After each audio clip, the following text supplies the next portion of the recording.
Right, everybody. Welcome. Hello. Happy Saturday. Happy weekend.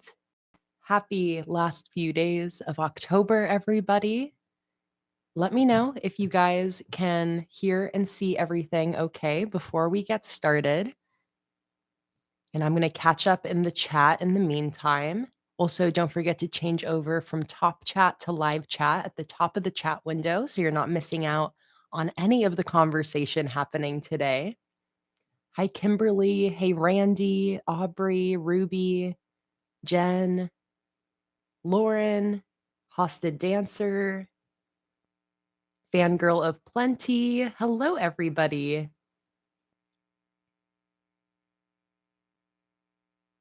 Hello, Holly. I have literally just started like less than a minute ago, so you're here at the perfect time. Tracy said sound and video are good. Perfect. Thank you guys for bearing with the late start today. We once again were making some changes to our audio and live stream setup, so it just took an extra like 20-30 minutes to make sure everything was set up, test everything. But throughout this stream, if you guys notice any issues with quality, whether it's audio, video, any glitchiness, please do always let me know. Even if you think it might just be on your end of things, I still like to know so we can just double check. But I'm glad that it looks like everything is sounding and looking good.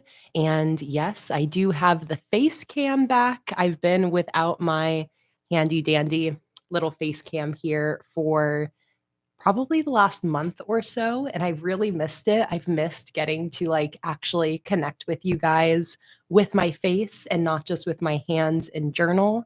I also love the addition of the face cam because I can use it to show you guys Luna. Luna is right here next to me, and she will be hanging out with me for the duration of this live stream. She just had lunch, I think. So I think she should be pretty settled with me for the next few hours. So I'm very excited about that. I always love when Luna is hanging out with us. Hey, Cake Pop Kate, you said my cat's name is Luna as well. Oh, I love that. I love meeting or hearing about other Luna cats. Hello, Oma. Welcome in. All right. I'm going to catch up on the chat really quick. I'm so sorry that you've had such a rough day so far, Kimberly. I was just reading your chat before the live stream started, and that sounds like a really stressful, rough thing to happen today. Having your dog's paw get caught in your feeding tube. Ooh, I'm glad your husband was there to help, and I hope that this live stream and the rest of the day is nice and relaxing and hopefully goes off without a hitch. I'm so happy that you're here today. And yeah, glad everything worked out, but that definitely sounds rough. Let's see, what is everybody else up to? As usual, I like to know what everybody is drinking and what you are up to today while watching. I have a lovely yerba mate today to get nice and caffeinated. So clink, cheers everybody. I've missed cheersing you guys. Oh, and Aubrey asked, what is everybody's November theme going to be? Such a great question. Aubrey is using Apple Harvest. Lauren's using Autumn Leaves. Jen is using Plants and Pages. These are all sticker kits that I have in my shop. Kimberly's doing Harvest Leaves and maybe throw in a scarecrow here and there. I love that. Fangirl of Plenty is doing a Rabbit Miraculous theme from Miraculous Ladybug. Love it. Aubrey almost went with Luna's Library. I love hearing about all the different themes that everybody is using. Holly's using Kayla's Coffee Shop, which I think probably the Kay's Cafe collection. Hello, Becca. Welcome in. Hello, Jules. Hi, Yvonne. To everybody else who's joined on in, welcome, everybody. I'm so excited to see so many friendly, familiar faces in the chat, and I am very excited about today's stream. So, as you guys know, today is my November Plan With Me stream. I'm going to be setting up all of my November bullet journal spreads. And before we jump into it, I am going to do a theme poll here with you guys. So, everybody who's here, we've got about like 35 people here right now. You guys are going to get to vote on my theme for November and which sticker kit I'm going to be using. So, I did a poll on Instagram just to see what Instagram would vote for. Because it's kind of funny. Last time I did this, where I did a theme poll with you guys live, you guys chose something different than my Instagram poll. So I have 4 different theme options here today. These are 4 sticker collections that I have available in my shop. I just listed the Autumn Nights collection literally this morning. So I do have a brand new collection in the shop. If you guys do like the Autumn Nights collection, it is now available as my newest sticker collection. But before I get ahead of myself, let me show you guys the 4 options here. So, November, very classic fall month. So, the first option I have, and let me also get my camera straightened out a bit here. There we go. So the first option I have, I think, is the most seasonal. It's the most like classic theme that seems most obvious for November. And that is the Autumn Nights collection. This is a collection that I recently designed within the last few months, back in August. This just shipped out to my August patrons. So some of my patrons might have started receiving this already, but if not, it is on its way. And it is just like a very like traditional fall, autumn themed sticker collection. This collection is actually a hybrid collection. Excuse me. Pulling all sorts of past designs from other like fall related sticker collections I've made. And I brought all of those elements together to make one ultimate autumn collection. So we've got fall leaves, we've got woodland animals in this very red, warm toned color scheme. I also have this Patreon only sheet from August as well that I could use with it. And then here is the full freebie sheet.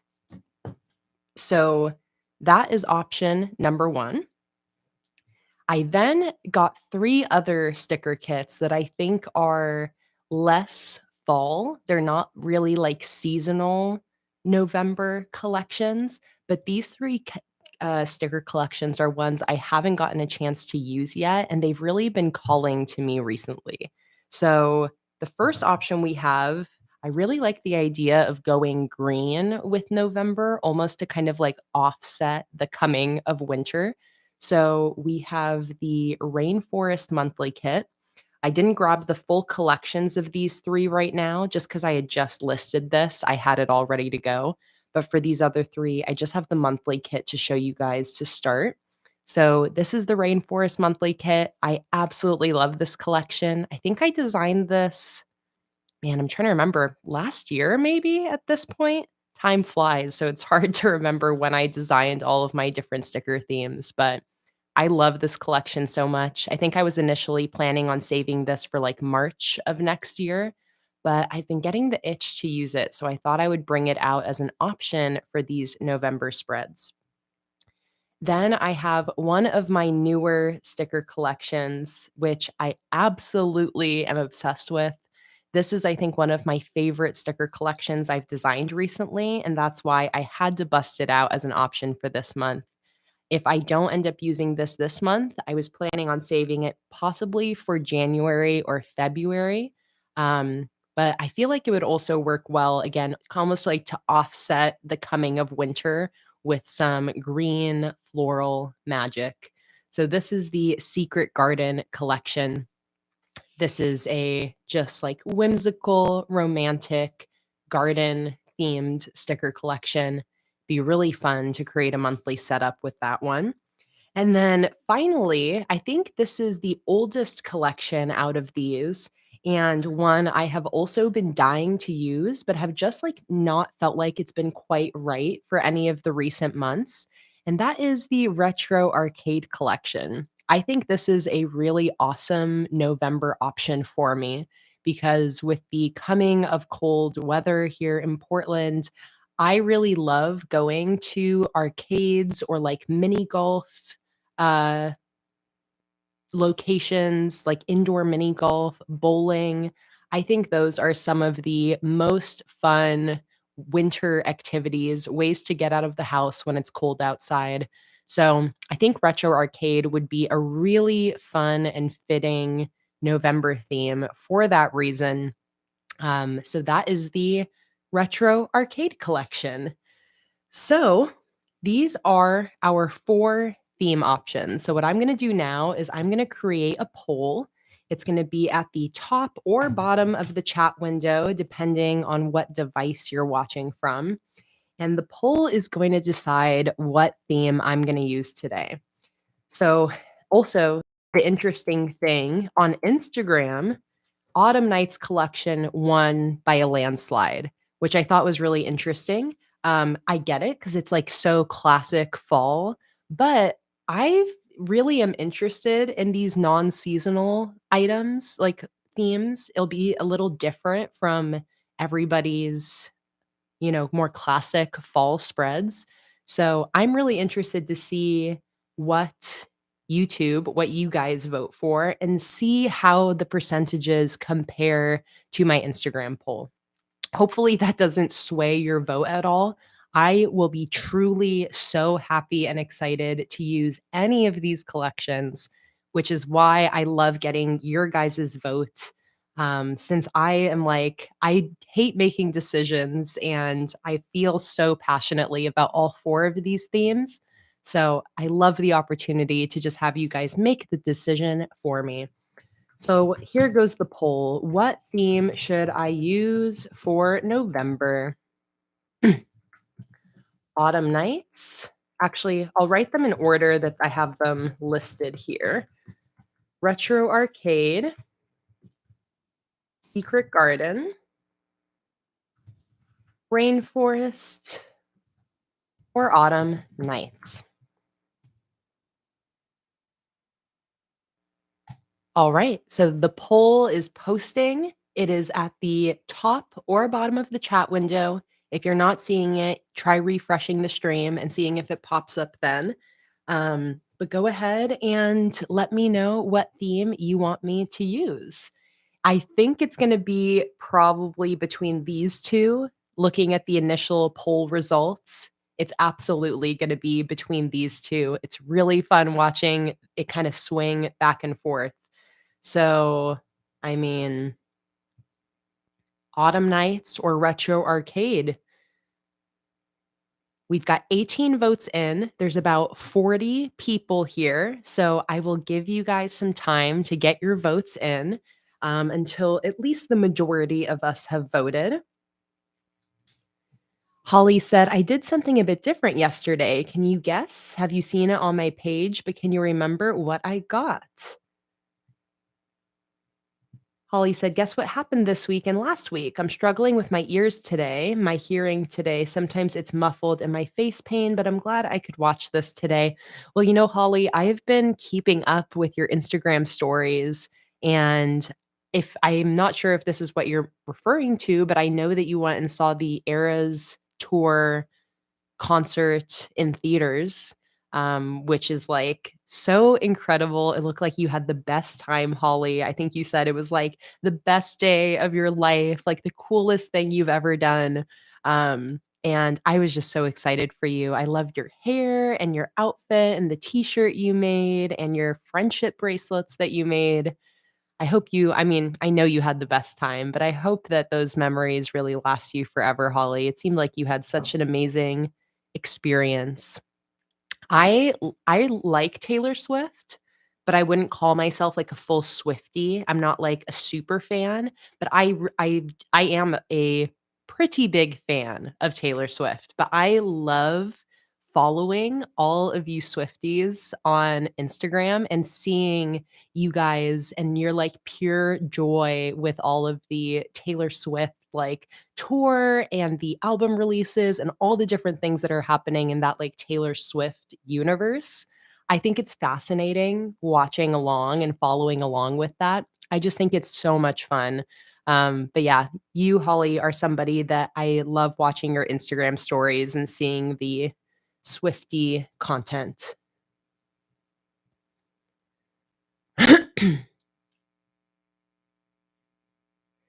Okay, we got 32 votes into the poll, and it's a pretty hefty majority, with the winner being, drumroll please, Autumn Nights. So you guys concurred with Instagram. I think this theme is just like, it's too perfect for November that I totally get why it's pretty overwhelmingly the majority of both polls. 56% of you voted for Autumn Nights, and Retro Arcade was in second place with 25% of the vote. This is kind of what I was expecting, so I did get everything ready and prepped with this theme in mind, just figuring that this would end up winning the poll. But this is going to be so fun. We're going to be doing a very classic, warm-toned, cozy autumn theme for November. I have the full sticker collection right here. Everything here except for this Patreon only sheet is available in my sticker shop now. We've got the 3-sheet monthly kit, which is available for $5. And then we have the decorative autumn decoration sheet for $3.50. And finally, the monthly kit add-on sheet right here. I just, within the last couple days, caught up on my shipping schedule. I only have, I think, about 40 open orders right now, which will be shipping out in the next couple days. So if you do place an order, it will not take very long to ship out. I've gotten caught up with this last round of orders. So very good news. Very excited to use this collection. I also printed out some of the printables that I released on Patreon back in August that matches this collection.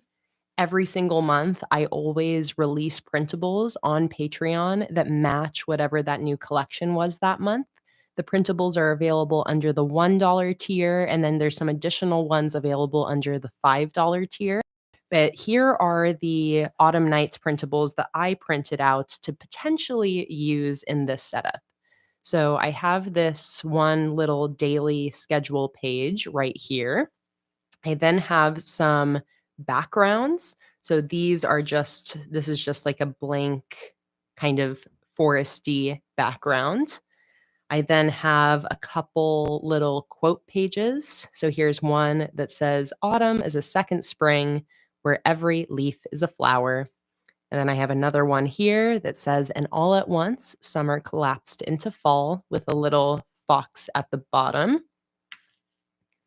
I then have a couple weekly spread printables. So here is a vertical weekly, and then I've got a grid style weekly right here. And finally, a single page calendar. I'm not sure if I will end up using all of these printables, but I just printed out the ones I thought I may end up wanting to use. Holly said, "Can you do free printables for those backgrounds?" I don't know if these will end up being any free printable offers, Holly, but I do believe this is available under my $1 Patreon tier. And if you join the $1 tier, you gain access to hundreds and hundreds of printables just like this that you can instantly download and keep those files forever. So if you are interested in getting access to any of these printables, my $1 Patreon tier is an excellent value. And then the weekly spreads are the ones that are available under the $5 tier. So if you want access to all of the weeklies, join at the $5 level. And if you want like the calendars and backgrounds and whatnot, most of those are available under the $1 level.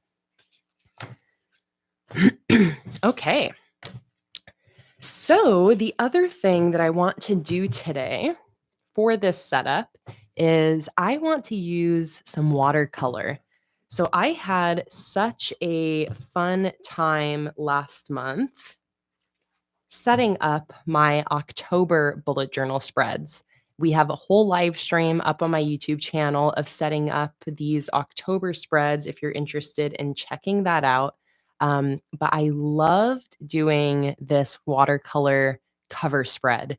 I haven't used watercolor in my journal for like the last maybe 3, 4 months or so. And for October, I decided to bust the watercolor back out, and I had such a fun, relaxing time creating this spread with you guys last month that I really wanted to bring those paints back out again for this month. Oh, and hello, Fatima. I don't think I said hi to you when you popped in, but thank you so much for the outfit compliment. And I'm glad that you're loving the idea of watercolors. I also do have to give Jake full credit for my cute outfit today. I was just wearing like this plain black tank top, and right before the stream, he came up to me with this shirt of his and he's like, "Try this on." So I put it on and he's like, "Perfect." So Jake was my personal stylist today. He wanted to make sure I was looking extra cute for our live stream. All right. So for my watercolor, I have a cup of water and some paintbrushes over here. And then over here is also where I have all of my watercolor palettes. So let me bring this a little closer. Let's grab my palettes here. And let's choose the colors that we're going to want today. This is a very warm toned sticker collection. So I'm going to be choosing some reds, oranges, yellows, maybe a little bit of brown, and probably just focusing on those colors for whatever this watercolor background is. And I also really love the idea of putting in some tree silhouettes. So basically, I'm going to be going for like a fall background scene using my watercolors. And that actually reminds me to one second.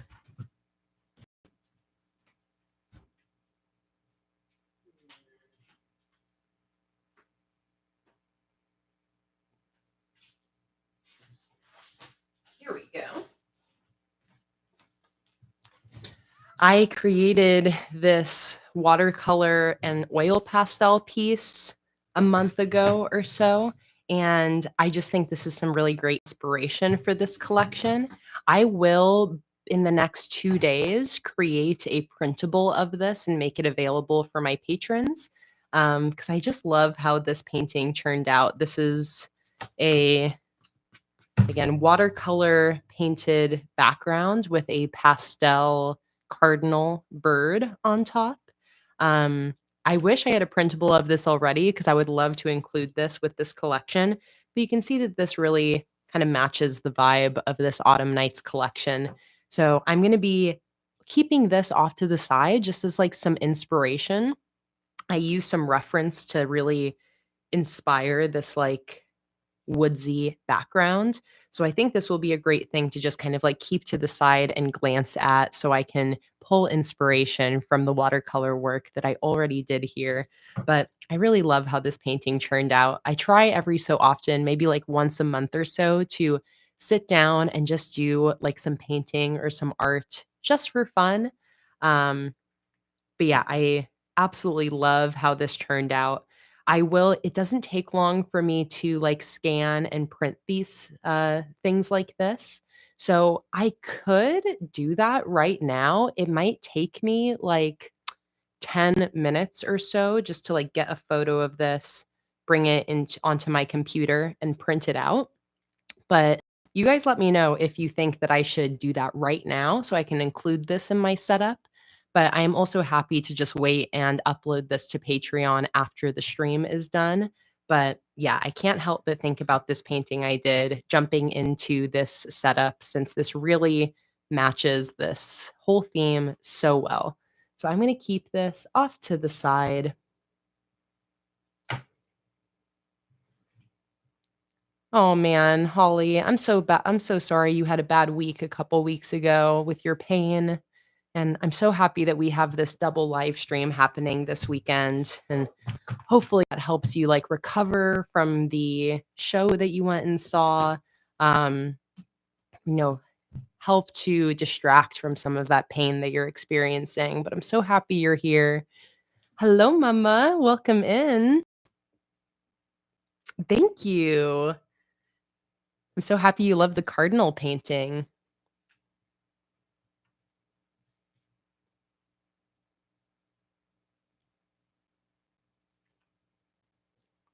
Okay, let's pick out some watercolors here. So I have my little swatchy thing over here, and then I have my stickers off to the side so I can compare colors.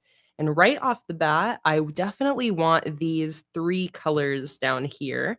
And that is going to be number 44, yellow ochre,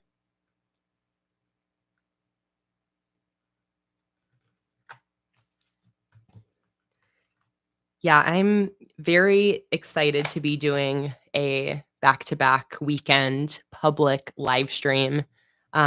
If you guys didn't know, I am live streaming publicly again tomorrow, starting at 1 p.m. Pacific Daylight Time. And that is going to be basically kind of like a continuation of this stream. I've been doing it this way the last few months where I do my monthly plan with me stream. And then shortly after that, I do another bullet journal stream where I'm setting up the rest of my weeklies for that month and just getting like fully prepped and everything filled out for the month. So tomorrow is going to be that part two stream, basically where I'm going to be um, like getting fully prepped and ready for November. Today, I'm just setting up the monthly spread, setting up maybe one or two weeklies, and then we'll be continuing the rest of it tomorrow. Holly said that the audio is crackling for her and is wondering if it's just on her end or if it's happening for anyone else. I'm very interested as well since I have a new audio set up. Let me know if anybody's hearing any crackling, any audio issues, so that we can get that sorted out. Right. Lauren and Steph said that audio is all good on their end. So that might just be on your end, Holly. It might be like a connection issue. Okay, I like this dark red. I'm looking for this maroon color, which is number 72. I do have one more small palette that might have some of these colors hiding around. Let's see if I can. So this is 37. That's purple. Don't want that. 139.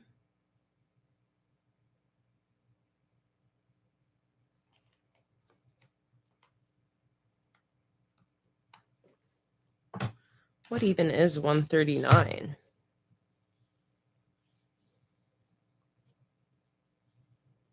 Oh, really dark purple.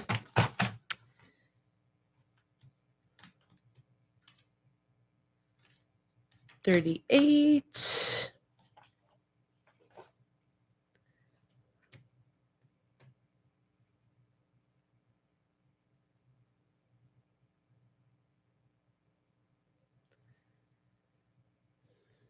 $71 is Indian red. Oh, I already got 72. Silly. All right, 72, 71, 36, 44. So let's look for 46, burnt sienna. There it is. And then I do really like this bright cadmium yellow. Yeah, Holly, you can always give the live stream a refresh. That's always like a great first step to take if you're ever having any quality issues. It might also just be something with your connection, Holly. So try giving it a refresh, see if that helps. If you have a different device, you can try using if you're connected to Wi-Fi or not. Trying to like change the way that you're connected to the internet can sometimes help. Let's see, cadmium yellow right here, 43. Let's bring in some of this cadmium orange, 33. Here are the colors I've got so far. I need like a bright red, and I'm sort of thinking maybe this classic red, number 32. I don't use reds very often. I don't really use warm toned colors like this all the time. So some of these watercolors are like essentially unused. So it's going to be fun to finally crack into some of them. All right, 32. There's a nice bright red. Pamela said, we need to manifest Cherie. Oh my God, yes, we do. If any of you here aren't familiar with Cherie, she is one of our core live stream members. She's been a patron for years. We absolutely adore Cherie in this community. And one of the things that Cherie is really known for is our drink reminders. Cherie is like our honorary hydration leader, and she always reminds us to take sips of our beverages during the live streams. So let's try to manifest Cherie. Let's all think about our drinks. Let's all cheers and take a sip. And maybe Cherie will hear our call and join the live stream.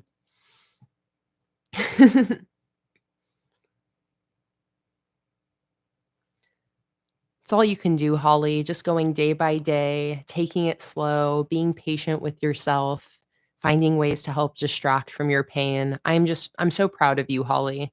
I know that you go through so much on a day-to-day basis, and I'm always really just I admire your like strength and positivity throughout it, and just really grateful that you're here in this community with us, Holly.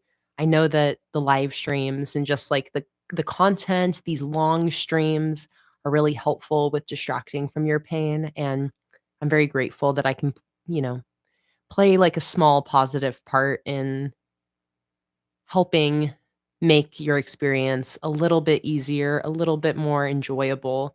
But yeah, I'm very proud of you. Holly said, I'm proud of myself. I'm starting my journal back up again. I love that, Holly. And know, Holly, that you always have so much love coming from everybody in this community. I think during these streams, we all are sending you a little bit of positive energy, healing vibes, and I hope you can feel it. All right, do I want anything else in here? I think I'm ready maybe to just start a little swatchy action. So I'm going to move all these paints here. I'm going to bring my journal back in. And I'm going to go to the back of the journal where I like to do my swatching. So let's zoom this in here so we can get a really nice look. Grab a paintbrush. And I'm just going to try swatching out like a little gradient of these different colors and just see if I have like my full warm tone spectrum laid out with these colors that we've chosen. So I'm going to stick those colors right over here. I'll zoom out a little bit so you can see all the colors. And now let's just do a little swatching. I'm going to clean out this yellow.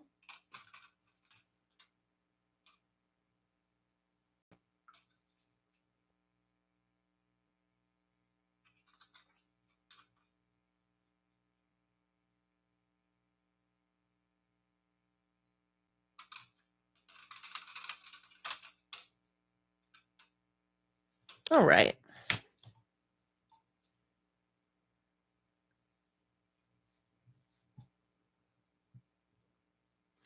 Oh, and I missed your chats, Maritza. You were saying you're in a lot of pain from surgery. You were diagnosed with carpal tunnel. Oh my goodness. So did you end up having surgery, what, maybe on your hands or something like that? Ooh. Well, I'm glad that you can share in with this like good, positive healing energy, Maritza. I'm glad that we have this stream here today. It seems like this is a really great weekend for it. I know I need this stream too. Like I'm so excited that I get to just hang out with you guys and bullet journal all weekend. It honestly just sounds like exactly what I want to finish off my month. And it sounds like I'm not the only one who needs some of that chill, positive live stream energy.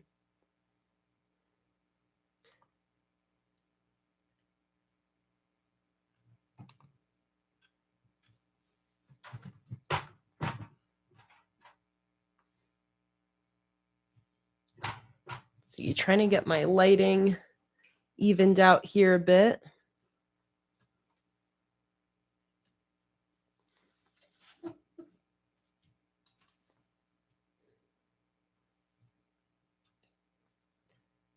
Okay, grab some more of this yellow ochre.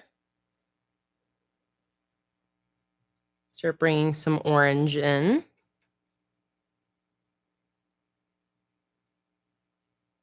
What's nice about a color scheme like this is when all the colors are warm toned like this, you can really kind of blend any colors that you want together. So when I end up going in and doing my background with these colors, I'll have a lot of freedom in how I mix and blend them without having to worry about them making any like weird in between colors that I don't want.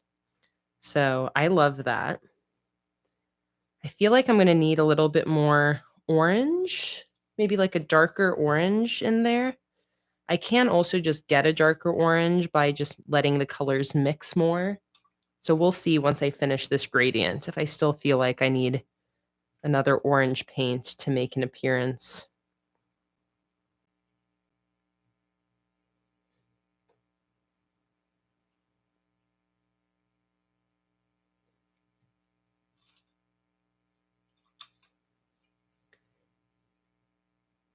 But so far, loving all these colors.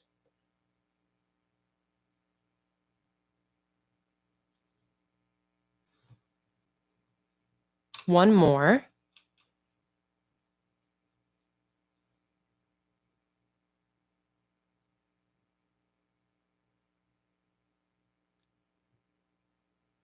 Oh, Holly, thank you so much for the kind words.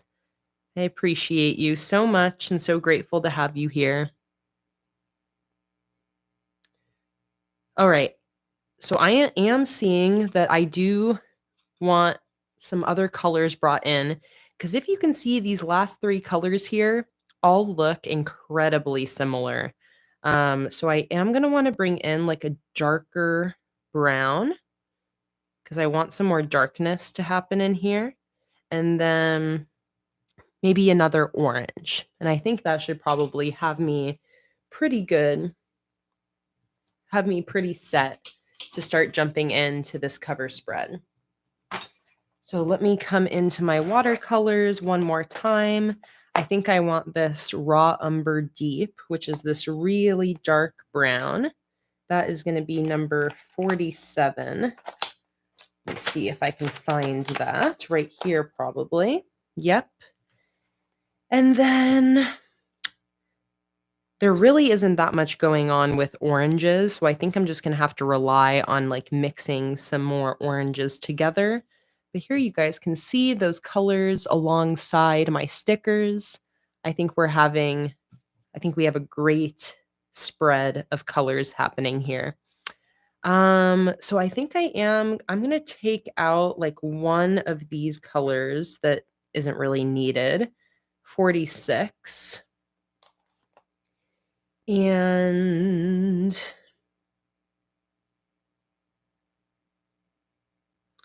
what is this one? Indian red and maroon are these two. So I'll have this darker color here coming in.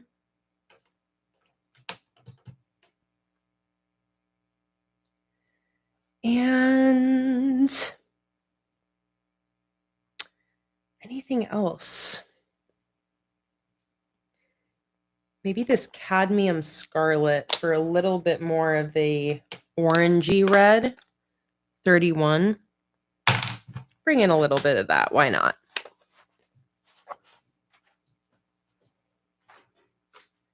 Fatima said, how about a bit of green too? You know, I was thinking if I wanted to sprinkle in a little bit of green, kind of like exactly how I have in the sticker collection, where green is kind of like this accent color that pops in. So, you know, yeah, I'll bring in a little bit of green. I like the idea of this more muted green. What is this one? 48, which is greenish yellow. I like the idea of that. And then maybe I'll bring in one of the darker greens, like sap green, which is number 58. Perfect. So we can have a couple greens showing up. Holly asked, how do I make the colors vibrant as mine get muddy when I mix and the color fades a lot? So sometimes it has to do with whatever specific watercolors you're using, Holly, but a good tip for getting really vibrant color is if you have a little pan of watercolor here, you can do this with your paintbrush or with a little squirt bottle, but put a nice glob of water in your little paint pan before you use it and let it just sit there and soak for like a minute. And what that's going to do is it's going to activate all of that pigment in there. So that way, when you go in and start using this color, your brush is going to have a lot of pigment and not as much water. And that's what you really want to get the colors super vibrant. You want to make sure you're really soaking the water in there and getting a good amount of water or a good amount of pigment out of that paint. And then another thing that leads to, oh, here we go. This is why my lighting has been all jacked up. Okay. And another tip is if your colors are getting muddy when they're mixing, it might be a color theory issue where you're mixing colors that aren't really meant to be mixed together without turning into a muddy brown. So a good thing is, like I do here, I always like swatching my color mixing beforehand, especially like this other color scheme I did here had a lot of potential for things to start turning muddy and brown if I didn't really test it out. So that is another good tip, is just testing out your color combinations, and kind of just having fun with that experimental process there. Yeah, if you're using Winsor & Newton watercolors, Holly, those are great quality. So it shouldn't be an issue with your paints. I think it's probably going to be more of a like figuring out your ratio of water to paint, having them not be so watered down, and watching out for your specific colors mixing together that might end up leading to some muddiness. Jen asked, how did October's setup work out for you? Did you enjoy the spooky vibes? What do you want to bring to November, and what do you want to change? October worked out so well for me in my bullet journal. I've been using my journal so consistently this last month, but not only that, I've also been using my journal differently. I've been using it not only like my journal has always been very heavy on the like to-do list productivity side of things. And I don't use my journal as much for like free writing, diary writing, like journal entries. And I've been using my journal a lot more for that this last month. And it has been a huge help with my mental health and for, you know, kind of like hand in hand, then my productivity, my motivation. My journal has just really been my happy place this last month. Because I've been using it for a lot of like journaling, like diary entries. I'm not going to show every spread in here because some of them have some things I would like to keep private. But in general, this setup has been working wonders for me, and I'm definitely going to be carrying a lot of things over from this setup into November. So I had my calendar. Calendar always works out for me. You know, it's just a big calendar, nothing too crazy. I don't come back to my calendar too often throughout the month, but I like to have just like my big ticket items laid out here. I then also absolutely loved this spread And let me just like cover a little bit up here. So this spread, I was a little unsure if it would end up working out for me, because it had been a while since I've used a spread that required daily tracking. But I have been having some kind of fluctuating moods the last few months, and I've really been wanting to be more present about like getting down to the nitty-gritty details of what's been affecting my mood each day. So I set up this mood and reflection spread at the start of October, and it gives me a chance to write to keep track of my mood, to keep track of another category that coincides with my mood.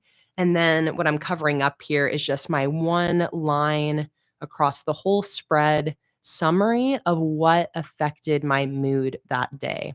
So it's kind of like a daily review, like a one line a day spread, except instead of it just being a general daily summary, it is focused in on my mood. I got this idea from Becca, by the way. At least if I remember correctly, it was Becca who was setting something up like that last stream, for my October plan with me and gave me the idea to do this. And I just have to say thank you for the idea, Becca, because this spread has been just like huge for me. You know, Fatima said my mental health is all over the place these days, and I relate. I think a lot of people relate. What no matter what you're going through, if you're postpartum like Fatima is, if you're just going through like the start of winter, if you're going through any others, so many different reasons for our mental health to be fluctuating. Whatever it is, this spread really helped me to like nail down specific things that help my mood and that don't help my mood. And figuring out then what I can do on days when I'm not feeling great to make myself feel better. So I loved the spread. I will be carrying the spread into November and continuing to track my mood in this kind of way. I loved tracking mood alongside another category. So, yeah, just everything about the spread worked out super well for me. I've filled this out consistently every single day this month, which I'm very impressed with myself. My big struggle with my bullet journal the last 6 months or so has just been about using it consistently, using it daily. And recently, that struggle has just gone out the window. I really find myself craving my bullet journal. I've been taking time at the end of the day to sit down with my bullet journal, um, to just like let out my feelings onto the page. I've just been doing a lot more like stream of consciousness, diary writing, taking some time at the end of the day, especially on days when I feel like I'm struggling with my mood, to get it all down onto the page, and has been helping me out immensely. So I loved this spread.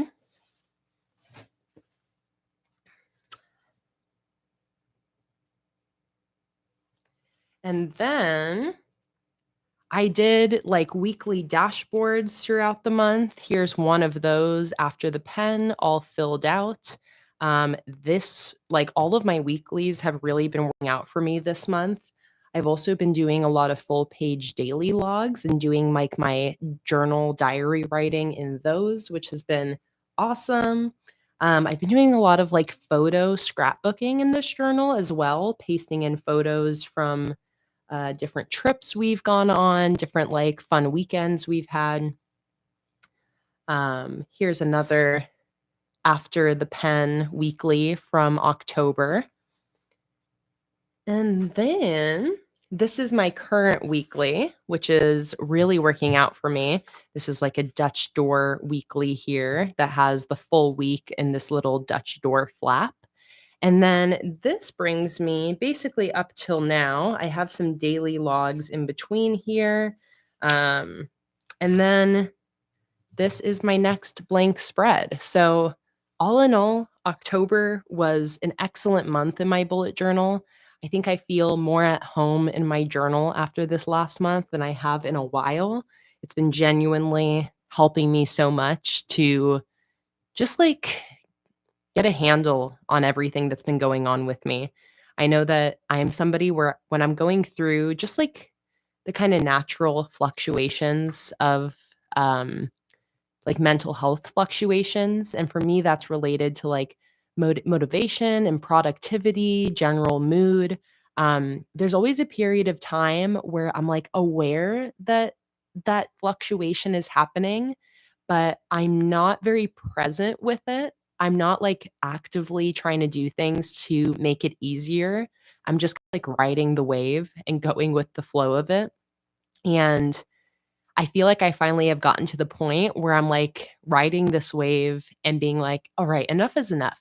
I want to figure out some things to make this a little easier for myself. And this last month has been a lot of that. A lot of just kind of like taking stock of what I want to uh, bring into this next month to continue to make things easier on myself, and also what things I want to take out that haven't really been helping me. So, all of that being said, it's been almost an hour of streaming and I'm still just kind of chatting away, but I these are all like the intentions and thoughts I have floating around in my head coming into this setup. So, not only do I want to just have fun today, doing some watercoloring, doing some bullet journaling, getting my November spreads set up, but I really do have a um like this drive and motivation for this bullet journal setup to carry that good energy from October into November and hopefully just finishing it'll help me finish this year out really strong. And that is my goal. I'm trying to bring the end of this year into 2024 with like all of this good positive momentum. Um, so yeah, I'm very excited to jump into the setup. And I think with all of that talking out of the way, we can really just get into doing some watercoloring here. Fatima said, I told my hubby tonight and tomorrow night is my therapy. Ugh, I'm so happy that I have these streams happening for you, Fatima. I know you said you have anxiety to write things down because someone might read it. I totally get you, Fatima. But if there's any way that you can find a way to feel comfortable with writing things down, I highly recommend it because it really like there's this classic magic to journaling. It's like why if you go to the doctor and tell them you're not feeling great, a lot of the times even just traditional doctors will recommend journaling because getting those feelings and thoughts onto the page really can help to clear it out of your head.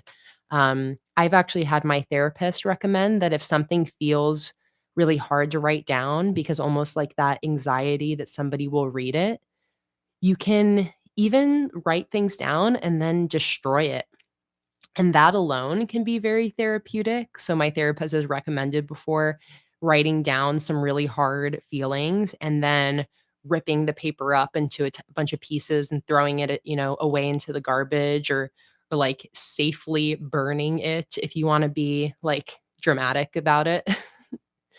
But, another good way too is you can write stuff out onto a document on your computer or on your phone and then just delete it right after you're done. Um, you can also get certain, like, apps that are password protected, if you really wanna feel secure about being able to write out your feelings without worrying about anybody seeing it. Um, but I do get that anxiety, I definitely get that as well, especially, like, sharing my bullet journal publicly as well. I totally relate to that, Fatima. Sometimes I worry about writing things that are too personal and then, like, accidentally flipping through it.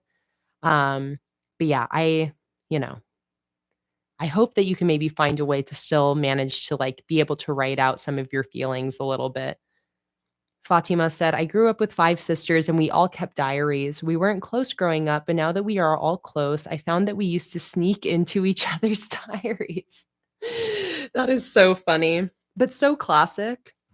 I feel like I'm okay with somebody sneaking into or, like, reading my things as long as they don't bring it up to me, you know? It's kind of that thing, like, when people share secrets or share gossip, where it's like, as long as you keep it to yourself, it's okay, you know? So that's really funny that you, like, didn't know at the time that you were all looking at each other's diaries, but now that you're all close, you can, like, share that with each other and be like, "Oh, yeah, I read your whole diary. I knew everything."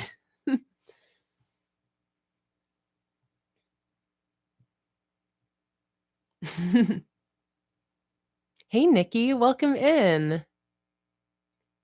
And Lozzie, welcome in as well. You've asked, how long have I been streaming? Did I miss the poll? So we have been streaming for an hour. I haven't set anything up yet, but yes, we started off with the theme poll for the month. And the Autumn Nights collection is what won the theme poll by a hefty majority.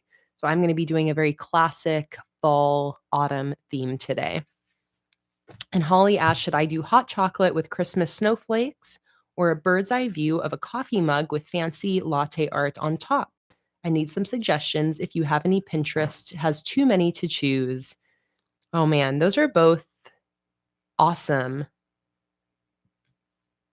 um, awesome options. I really like the first option, Holly, of hot chocolate with Christmas snowflakes.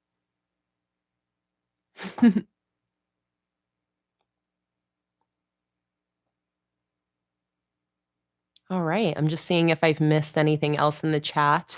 But, I've been chatting away like a mad woman. So let's start to get into this. Before I start painting, I'm going to clip my pages down. This helps with the paper like warping and buckling from the watercolor, helps it to dry nice and flat. So I got one of these big clips here. Let's see if I can find some paper clips.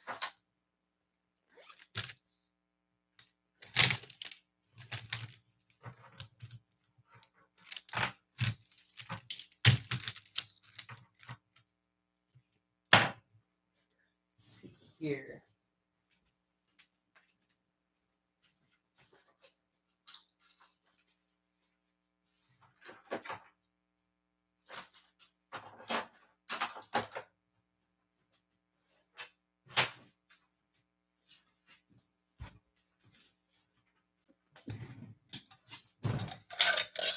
I'm at the point where I really need to remember to buy myself some more paper clips. I know, Fatima.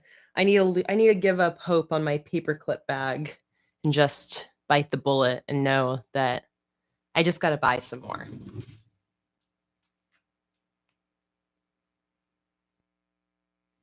But I'm hoping that I can find a couple hiding on the floor somewhere.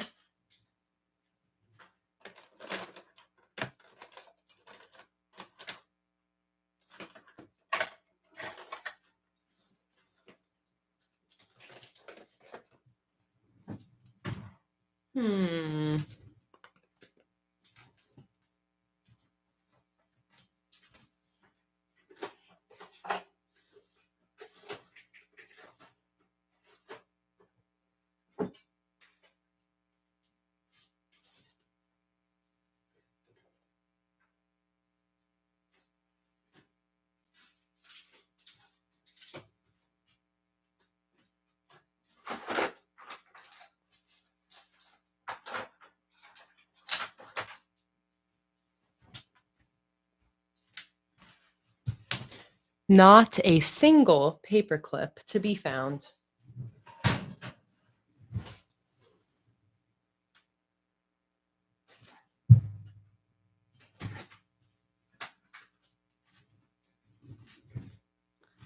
All right. Well, you know what?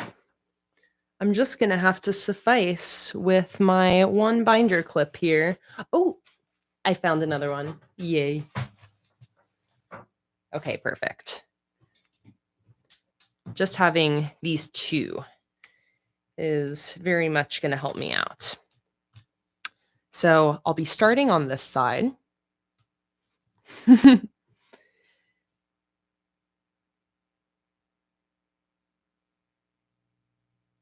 Okay, and I see Fatima asking about an update about our move that I have been talking about for what feels like months. And I will give you an update as I get started on this watercolor. And we are actually not moving anymore. So that is the update.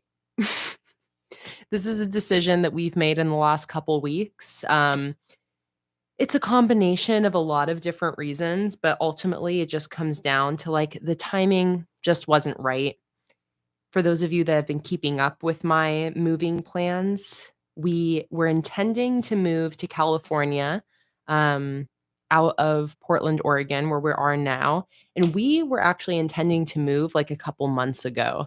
Our lease was up in September, and we were planning on using the end of the lease as an excuse to move, go somewhere warm. Um, and that was our plan. And then it just wasn't happening as quickly as we wanted. And at the same time, our lease that we have right now just automatically went to month with no rent increase, just like a crazy good situation. So it basically got to a point where we didn't have to move. Our lease is secure. We have this beautiful home that we're living in. And then when we were looking in San Diego trying to find an apartment, it just wasn't quite working out. And we got to the point where Black Friday is approaching. If we were to move now, we would just really be kind of screwing ourselves over, honestly. Um, so we finally came to the decision that it is just not the right time for us to move yet. Um, I feel a lot of relief from that decision. I was very excited to move. I'm excited still to move in the future and go somewhere a little bit warmer again to get a break from these cold winters. But I'm feeling patient and wanting to wait for the timing to be right. You guys know that ever since I started my business, I've really struggled with keeping up with, like, my shipping schedule, keeping up with all of the different aspects of the business, and you guys have seen me, you know, get, like, 5 months behind on shipping in the past. Fortunately, we're doing so much better and keeping up with our shipping schedule just with, like, a week or 2 of delays here and there. Um, but I just really want to get through this Black Friday season and this New Year's, getting everything shipped out in time, really keeping up with our big sales that we have coming up and like actually being able to do a proper Black Friday. We didn't do a Black Friday last year because we were so behind and so delayed after we moved into this house. So after thinking about it and really like being realistic about it, we just realized we're just going to put ourselves back in the hole if we try to move now. There's no reason that we have to move right now. We're not like, there's no actual rush. So we decided to just take all that energy, focus it back into the business, focus on finishing this year off really strong and putting ourselves in a place where if we want to move next year, we'll be in a really good, solid place to do that. So, very excited about that. Excited to not have to worry about planning a move. Excited to just focus on sending out sticker orders, making stickers, focusing on my mental health, all that good stuff. So I'm pretty stoked on that. Again, still excited to move in the future, but it feels good to not be rushing it if it's not feeling exactly right. Exactly, Lozzie. We need a non-moving Black Friday sale. I know. And, I'm so grateful to be actually getting to a place where we've been more consistent. It's not perfect yet. We're still like, again, I would say a couple weeks usually kind of behind on stuff, but it's been getting better and better. Patreon rewards have been more consistent. Orders have been more consistent. So I'm quite excited to just keep up that energy, keep everything moving consistently. Um, and yeah, I'm very excited about that.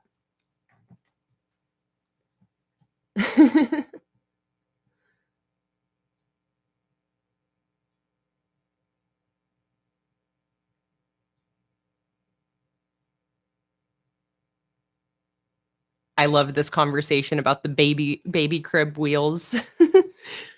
Okay, and before I start painting, I promise we're gonna get to it, guys. I'm just having such a good time chatting with y'all. I know you guys don't mind though. I know you guys like the chatty streams. Something about having the face cam too makes me chattier. But what I was thinking is, should I use some craft paper with this collection? Because I feel like it is just like so fall. What do you guys think? Should I do a poll? Craft paper poll? So I feel like a craft paper and stamps. Let's do a poll. Should I use craft paper? Start poll. And actually, maybe not stamps. Maybe I'll try to do like a whimsical cursive lettering font for this collection.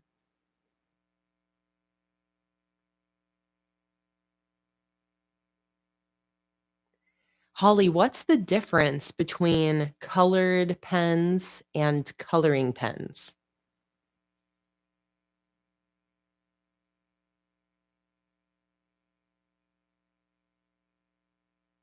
Okay, the poll is, we got 12 votes in, about 50 people here, but it's very heavily skewed to yes, craft paper. So I'm just going to assume that the answer is yes, we want craft paper. And I was actually thinking, okay, I kind of have a fun idea here. Let me try to flesh this idea out in my head. So what I'm thinking is having a watercolor scene coming up from the craft paper. Maybe not even having it be like a fully contained box, but maybe having it kind of fade upwards, maybe like a watercolor splash, and then the trees, kind of like silhouetted trees coming up, and having a ripped craft paper edge on like the top or bottom. The mental picture is forming in my head. So I'm just gonna go ahead and roll with that.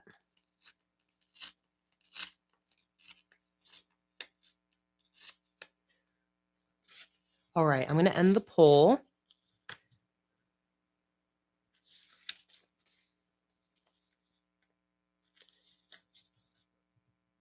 So I could do it like this. We're gonna have watercolor like coming up from this edge. So I could have it be that we have a nice textured bottom edge and maybe have that kind of almost like mirror the watercolor coming up the top. Or I can have a flat edge here on bottom, and then I could have a flat edge to my watercolor up top. Ooh, I think I like that idea. Yes, yes, yes, yes. Okay, I know exactly how I'm going to do this. So I want to find the halfway point of my paper here.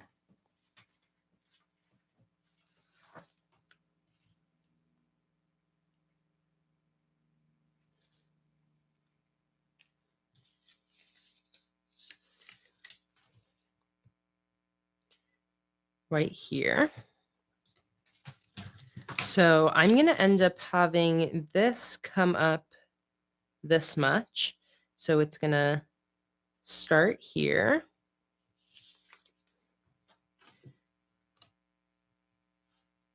Which is 4 centimeters down. So that means that I'll have my watercolor come up 4 centimeters like that.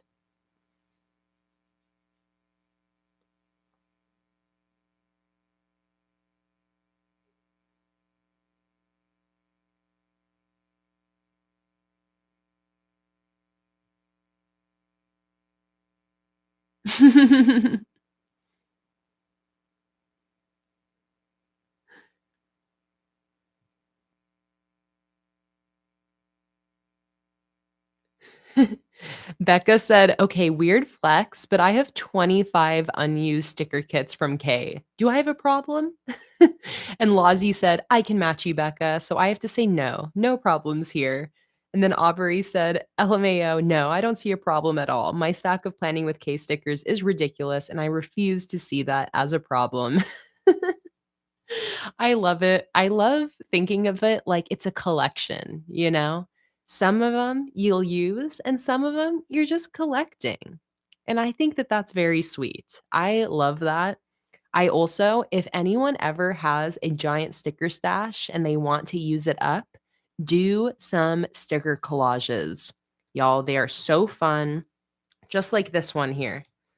It's such a good way to like use up a random assortment of stickers you have. That's if you want to use them up. Again, I love that some of my customers do deliberately collect one of each theme and keep it to never use, just to like have a full catalog basically of all of my collections. But yeah, if you guys are ever wanting to like use up a mass amount of stickers at once, highly recommend doing a sticker collage. It is so much fun. It's so relaxing as an activity. I love it. And it makes for a beautiful bullet journal spread. Okay. I think I'm ready. I think at this point I'm just procrastinating. And I think I have my plan laid out here. I'm going to do my watercolor first before I go in with the craft paper. So that way I can kind of just stick the craft paper in on top of the watercolor.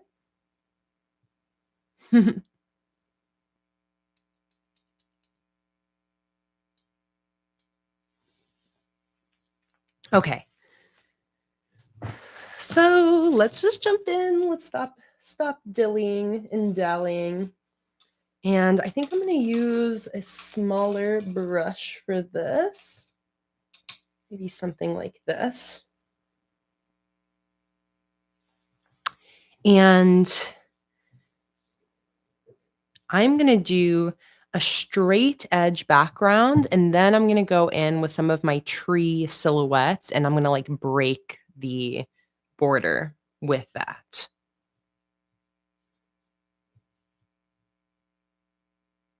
Okay. Okay. Let's do this. You got this, Kayla.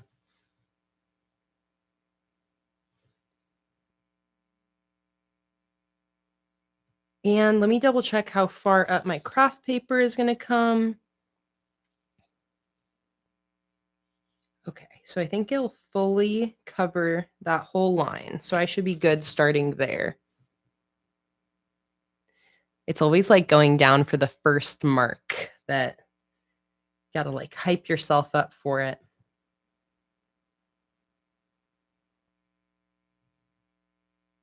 So I'm just going to go in with a line first, just so I have a good idea of where my watercolor is going to go.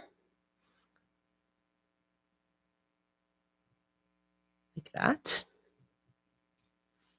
And I think actually I do want probably a slightly bigger brush.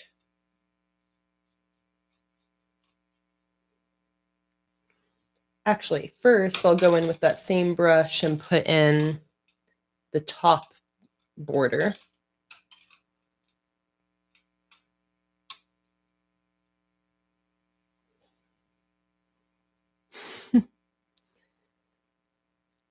Lisa said, I like the sticker collage, but not at first. I'm considering it for my 2024 journal. Yeah, the sticker collage is definitely like a trust the process type of thing. You just have to like commit to filling up the full page. And Nikki said, I haven't had the time to make my Bujo pretty lately, so I have like 2 or 3 years worth of Planning with K stickers saved, but I'm never canceling my Patreon subscription because I plan to use my Bujo again one day. Oh, I love that, Nikki. I just like I'm so grateful for how many people stick with my Patreon and love being a patron, no matter like where you're at with your bullet journaling in that moment. Um, that's just like, I don't know, the biggest compliment. It makes me so happy. It's so sweet. And I love that with the stickers, it is like you can hang on to them until you're going to use them eventually. And, there's nothing wrong with having lots of good options for once you're ready to come back to it. I also, I obviously, as somebody who makes these stickers myself, I very much relate to those of you that have a big stash because it's essentially like I have like an infinite stash of stickers. Um, and having that, like, buildup of stickers provides a lot of freedom in how you end up using them when you do, where you can have the liberty to be like, "I'm gonna use this entire sheet on one spread," and just do a decorative sidebar on that spread that has, like, every sticker there, you know? You don't have to be so precious with them, so I love hearing that, Nikki, and as well with you, Becca. Becca said, "I'm never canceling my subscription because I will use the stickers eventually." And Sandy said, "I've been on Patreon for years. Honestly, this year is the first year I actually finished my first journal all the way through." Oh man, I love that. Congratulations, Sandy. That is such a fun accomplishment. Nikki said, "If I leave Patreon, I miss out on the exclusive sheets, and I just can't do that. Forever a Planning with K fan." Oh, I love you guys. Thank you so much for all the kind words. My patrons are always just the best. I appreciate you guys so much. I'm so excited for you guys to receive your Autumn Night stickers that have shipped out. And the next shipment is going to be Winter Nights and Snow Globe together. And I'm planning on getting those shipped out in the next like week or two, is my plan. Fatima said, "What's next month's theme going to be?" I don't know. I don't think we've even really discussed options yet, but I want to do something like non-seasonal. I've just been doing so many seasonal collections recently that I am really craving something a little different for my next sticker collection. So, as usual, at the start of November, I'll have a poll going up on Patreon with some options. Okay, now I, like, really have to start going in with the actual color here. But, yeah, I always let my patrons vote on the theme each month, so if you guys are interested in having a say in what my next sticker collection ends up being, you can join in on the polls on Patreon. Holly said, "Should I use pencils or pens for the hot chocolate winter theme?" I think you should use colored pencils. I think colored pencils will give you a really nice, cozy look. Okay, so this is just a background here. So I am not concerned really with this looking any specific type of way. I'm just going to be blending these colors together and ideally creating some fun, just swirls of color in the background here. And all of these colors really are going to mix together pretty nicely. So I don't have to worry too much about which color goes where. I should have a decent amount of freedom to just start sprinkling colors in and trust that it's all going to look good at the end. So that is exactly what we are going to do now. And I'm going to try to really include all these different colors, have them all kind of like blend together to create even more fun warm tones in here. And I think I'll try sprinkling in a little bit of the green. I'm not going to go too crazy with the green though, because I don't want it to have like too much of an effect on these warm tone colors. But I do really like the idea of sprinkling some green in, like right here. And I guess the thing with this theme too is brown is a perfectly acceptable color in this theme. So if anything does get a little muddy and turn a little brown, it really isn't too big a deal with this theme in particular. Let me put some of this brighter green in down at the bottom. Whoever, I can't remember now who suggested adding the pop of green, but great decision. That's going to add a lot to this.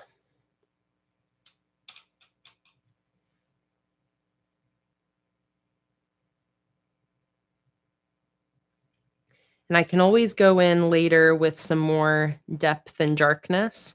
So I'm just going to focus right now on just moving across this stripe trying to keep it moving as much as possible, bringing in different colors.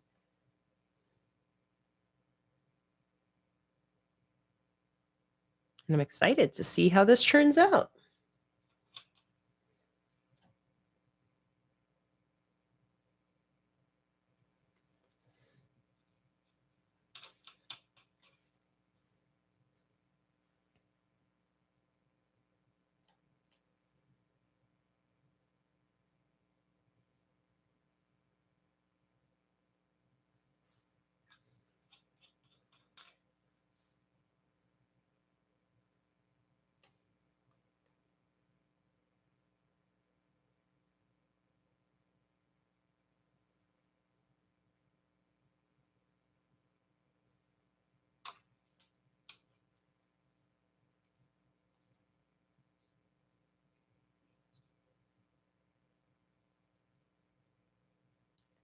Some of this darker brown in here.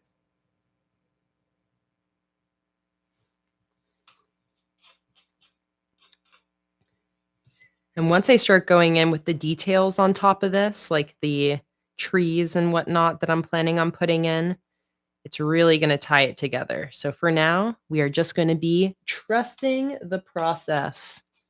That is always our motto when working, especially on something like with watercolor, where it can just look a little messy when you get started. You really just have to trust that it's all going to come together. Just sprinkle in some green here.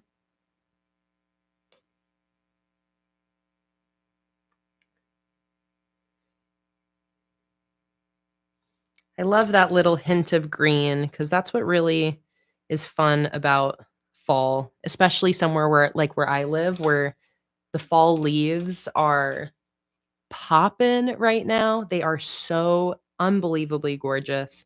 And the really striking thing too about the fall leaves is the way that the green of summer is still incorporated into it. It's like you can see both seasons still alive in front of you, and I love that aspect of it. So, popping a little bit of that green in here, I feel like it's going to be really fun.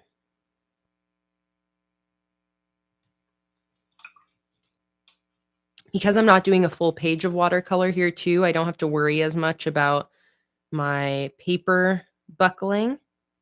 So I'm just going to go ahead and do both sides of the page now, even though I don't have any paper clips on the other side.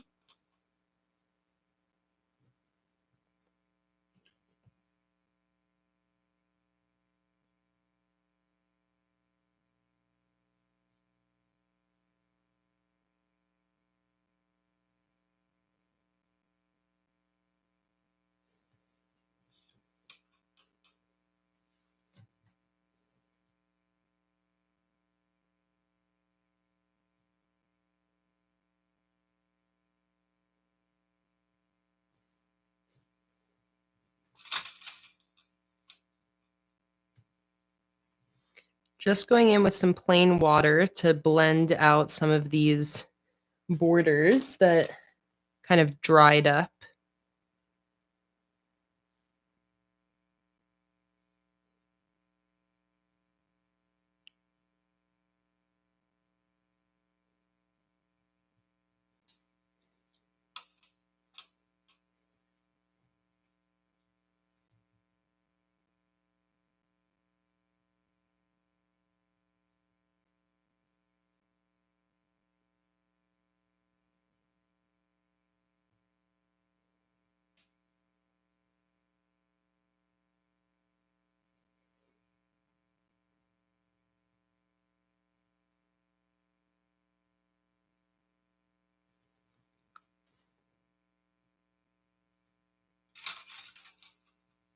Good morning, Beck. Welcome in. So happy you're here. Oh, it's always such a joy when you pop in, Beck. This is all I've set up so far. It's been an hour and a half of lots of fun chatting. We've decided on the Autumn Nights collection as our theme for this month. We've chosen out our watercolors. done just a good amount of updating and chatting in the meantime, and I am now finally getting started with my cover spread for November. If anybody is just joining on in, by the way, don't forget to change over from top chat to live chat at the top of the chat window so you're not missing out on any of the conversation today. And also, the replay of this stream will always be available to watch anytime on my YouTube channel after this. So if you want to catch up on anything you missed, you always can. Also, good to know that if you are watching live, you can still always rewind and go back to watch anything you missed as well. I know some people, when they join one of my live streams late, they'll start at the beginning, but watch sped up at like 1.5 speed or something like that, or 2 times speed. And then eventually they'll get caught up to the live part of the stream.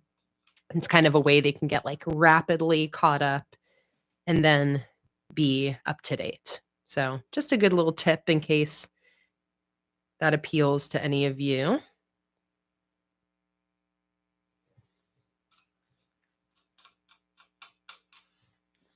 All right, so far so good. I'm loving all these different colors in here.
Beck said, Beck said, I'm consistently struggling with choosing themes for the months. I'm thinking of pre-planning my themes for next year. I love that idea, Beck. Like you said, you can always change your mind about the pre-planned themes, but I like that idea of like helping yourself out with that decision fatigue and having just like a default set. So that way, if you don't want to make a new decision that month, you don't have to, but still giving yourself the freedom to change the theme plan as you see fit. I do really love that idea, though. I'm definitely always kind of like pre-planning on what themes I want to use. Like, right now, I already have in mind kind of like what themes I might want to use for February, for January, etc. And then I still also like always leave room for my mind to change around that. But you know that I am always a fan of just eliminating decision fatigue when possible. That is why I have you guys choose my theme for me. Oh, hi, Sage. Are you here? Come here. Here. No, please, I have watercolor up here. Come here.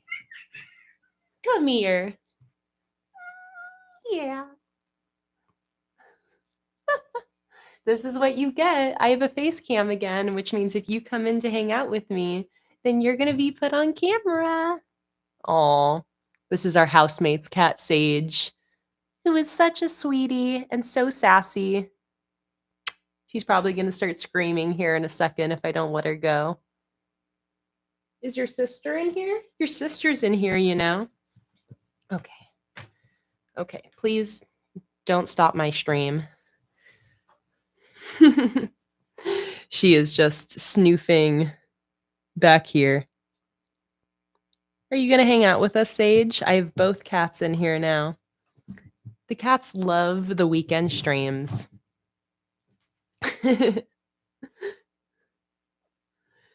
Yeah, we got Sage and Luna. Sage is now posting up right across from me on a jacket that's on the table. And Luna is off to the side here on this couch. So they are both sweeties.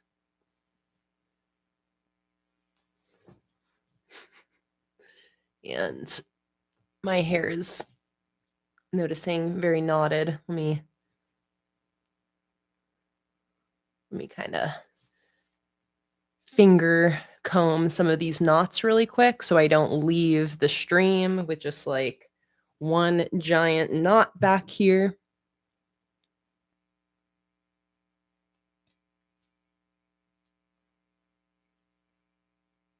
Thank you for bearing with me while I groom myself. Okay, good enough. Good enough. All right, thank you for the cuteness, Sage. Almost done with this first pass of watercolor.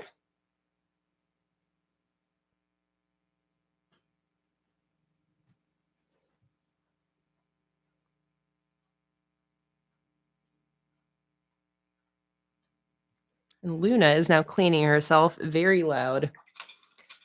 Fatima said, I'm at the phase where my hair is falling out in chunks. Oh, such a classic postpartum phase, Fatima. I hope you hang in there through it. I've been seeing other people that I know that had a baby around the same time as you talking about as well, starting with the hair loss phase. So just know you're not alone.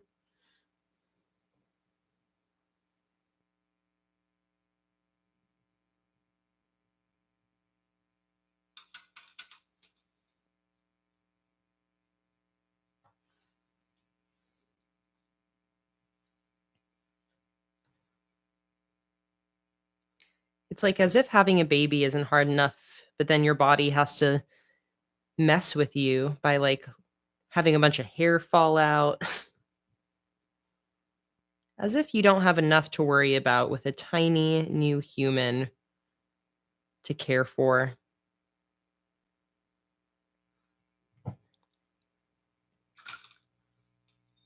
All right.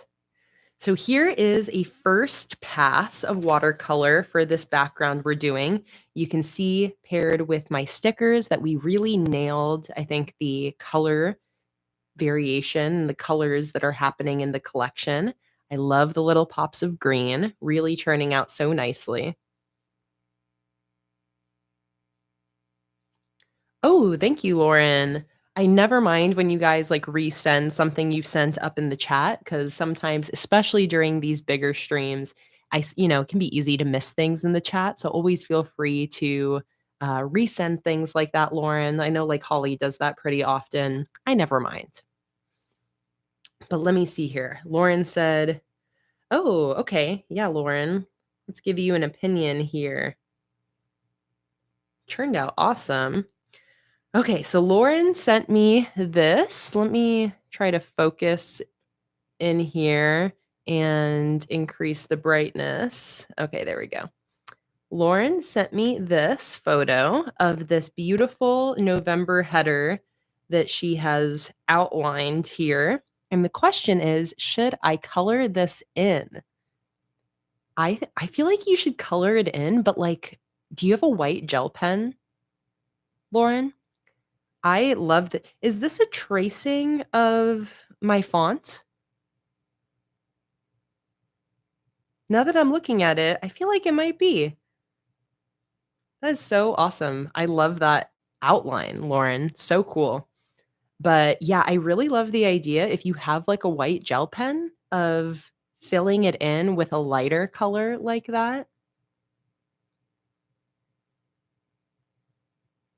I love it. But yeah, I would say if you are going to color it in, Lauren, coloring it in with a light color, almost like just like a tint, especially on the craft paper, or using some sort of gel pen to like fill it in with a really light color.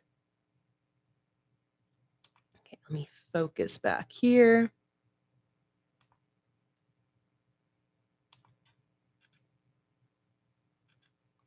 And I even like the idea, Lauren, of maybe not even necessarily filling it all the way in with that white gel pen, but maybe just like almost like a highlight on one side of the inside or like a highlight right in the center.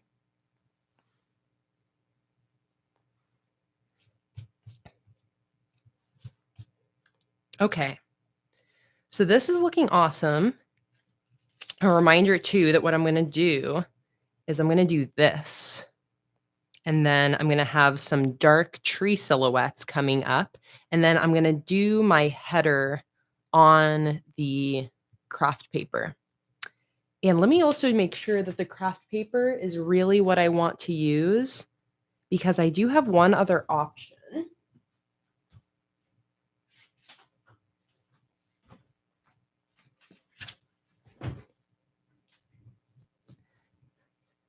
Maritza asked, what's everybody drinking? Maritza's drinking lemon cucumber water.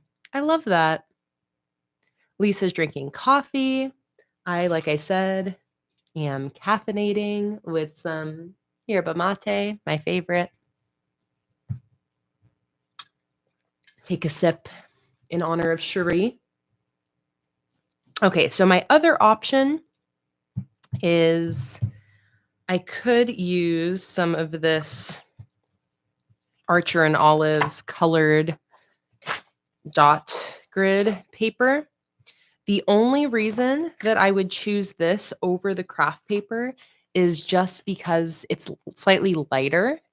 So it would be a little bit easier to write on. I would still make it ripped like the craft paper.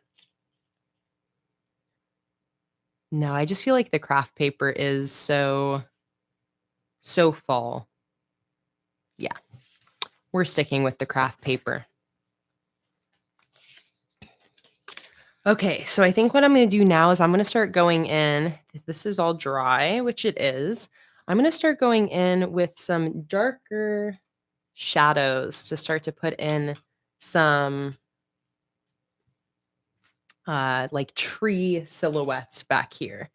So what I'm going to do is I'm going to grab some of my brown colors here and I'm going to bring it into this dark brown.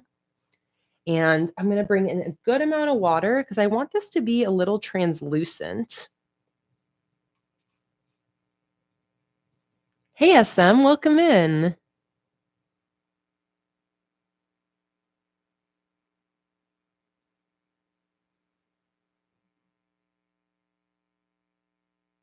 Okay. Okay, let's see here. What I'm not decided about is if I want the trees to break this border, and I think I do. So maybe what I'll do is I'll make these a little bit more like stylistic and maybe even bring in some light trees as well. We're going to see. I'm going to start just playing around with this and we'll see what we end up liking. I'm going to start with some light ones. Actually, no, I'll start with dark. Just like I was planning here. So let me start here because I have this little bump that I want to cover up here. And actually, you know what? I'll start off just with some trunk silhouettes before I start getting a little bit more ambitious by breaking the border. I'll just start with, again, just these like trunks off in the distance and see how I'm liking that to start. This bottom edge is going to be covered up, so I'm not going to worry too much about that. Let's do like some branches coming out from these as well.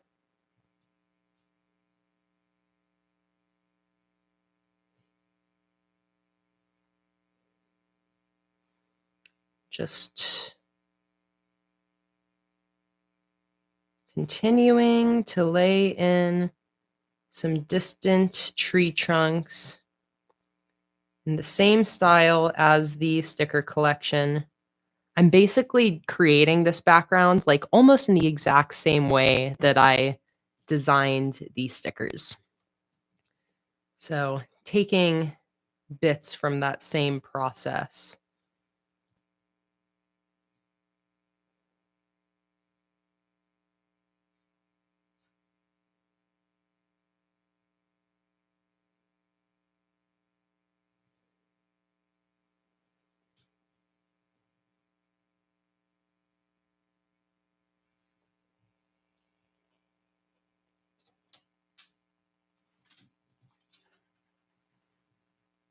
Luna, do you wanna go out now?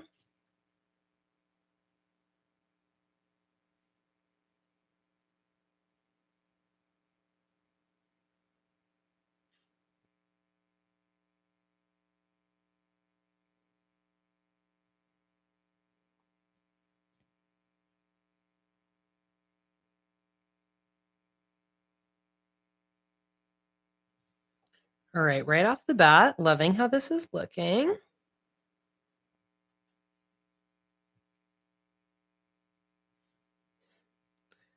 Luna wants to get out, but she's quite a polite cat, so she is just, like, lying next to the door. She's not even meowing at me. It's like she knows I'm busy.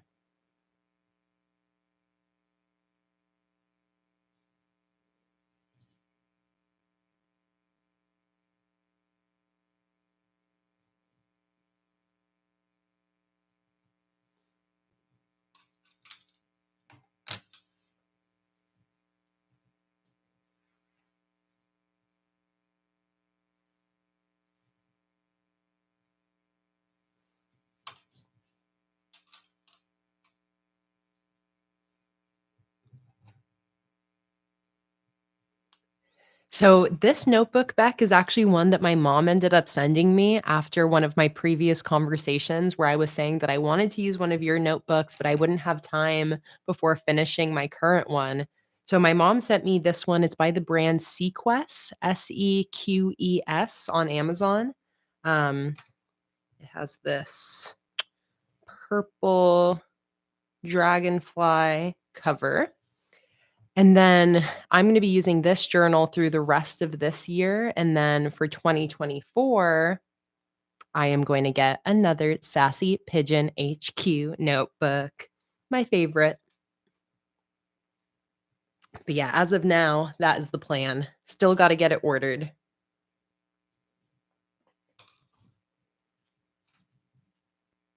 Let me let Luna out.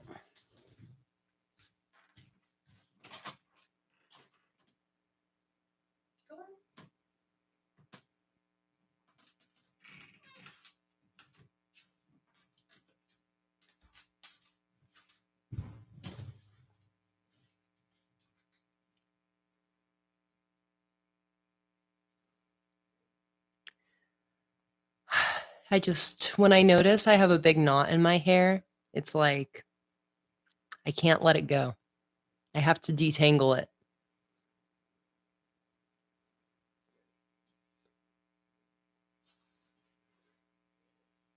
Okay.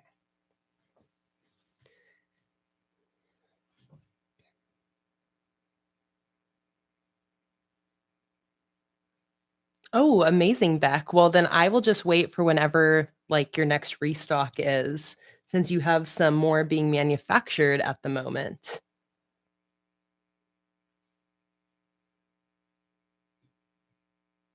Yes, Fatima said that the Sassy Pigeon notebook works a bit better because this one rips out paper when adjusting the sticker. And I have noticed that same thing, Fatima, that this notebook definitely, the paper is more fragile than Beck's notebooks. And same thing, I've been noticing that there's more of the paper is more likely to rip when readjusting or moving a sticker, which in Beck's notebooks is really never an issue.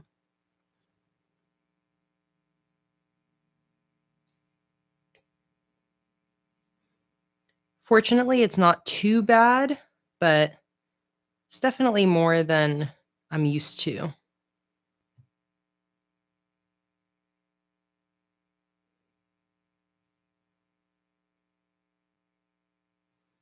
All right, there's some bits in there. Love that.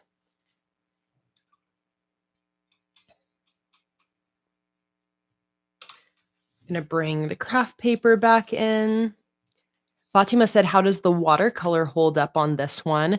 The watercolor works awesome in this notebook. I think the only real differences I notice with this notebook, and this is like a cheaper Amazon brand. So these like little quality dips compared to like an Archer and Olive or compared to the journals that Beck makes. It's kind of expected, I think. So I am very impressed with this journal because again, my mom bought me this journal as a gift. So I didn't buy it myself, but I believe when I went and looked it up, I think maybe these journals were like 20 bucks or something like that. Um, and I do real like I am very impressed. It is almost comparable to the other notebooks, but there are just a couple. You can see I'm still fixated on this knot in my hair. I think I just need to brush my hair. There are a couple things I've noticed with this notebook. One, what Fatima said is the paper is slightly more likely to rip a bit when readjusting a sticker. And the second thing is the like physical alignment of the notebook. As you can see here, you can the pages and the spine don't line up exactly.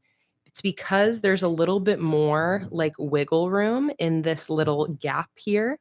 It's not a big deal, doesn't really mess with too much of the functionality of the notebook, but just aesthetically, like this black strip here is like a page below this that's kind of peeking out because the pages will get a little bit shifted when you have it open like this.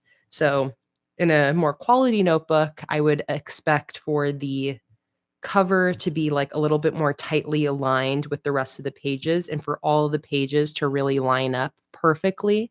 And this one is just like a little bit out of alignment.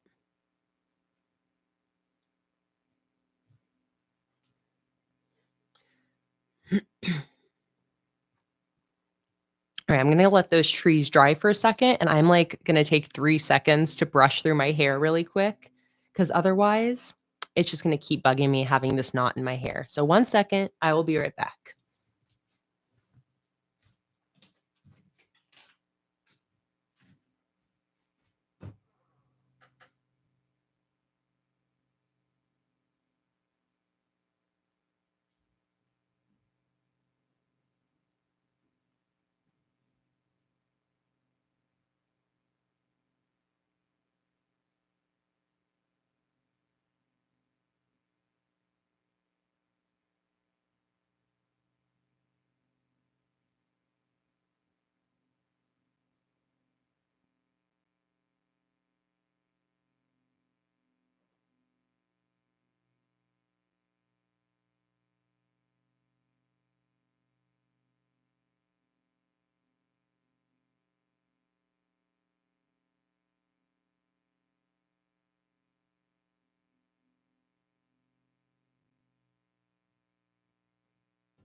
All right. That is a million times better. You can't tell a difference, but I brushed through my hair. I missed only one knot. Let me get that. And now everything is right with the world. Okay. Now I can get back to this. So once again, I like to see how this is starting to look with my craft paper. Beautiful. Absolutely love that. So now is where I make the final decision. Do I have any trees come up and actually break the border of this top line?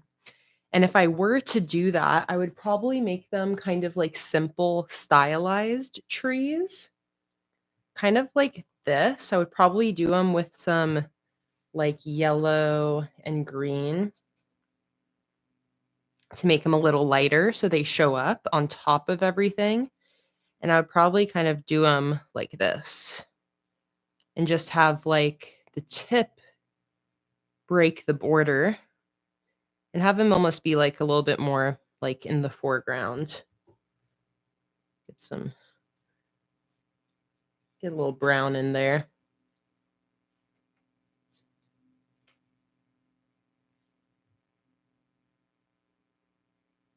There we go, like a darker green.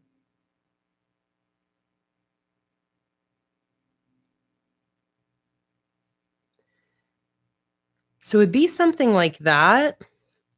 and like on top of what we've done, breaking the border. So the one thing I'm unsure about is like if those will even show up on top of this. I could also go in with black pen or white gel pen, and I could do a similar thing with black and white. Hey, Sammy, welcome in.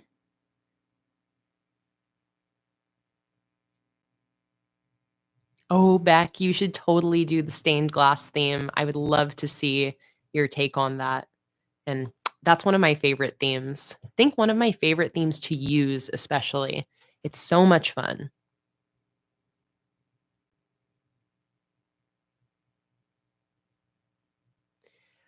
Let me see, Holly. You sent some photos. Where did my phone go? Here it is. Let me check it out. Ooh, thank you to whoever just placed an order from my shop. I see a pretty big order came in. Thank you so much. Okay. In the meantime, too, I'm seeing, oh, Lauren, I love the color you added to this. Let's really quickly, here's an update on how Lauren's November header turned out. I love that, just with like that little white highlight. I feel like that really like pops off the page. Absolutely love that. And then Holly said she sent some photos with some inspiration options for her theme. So let's take a look at that really quick.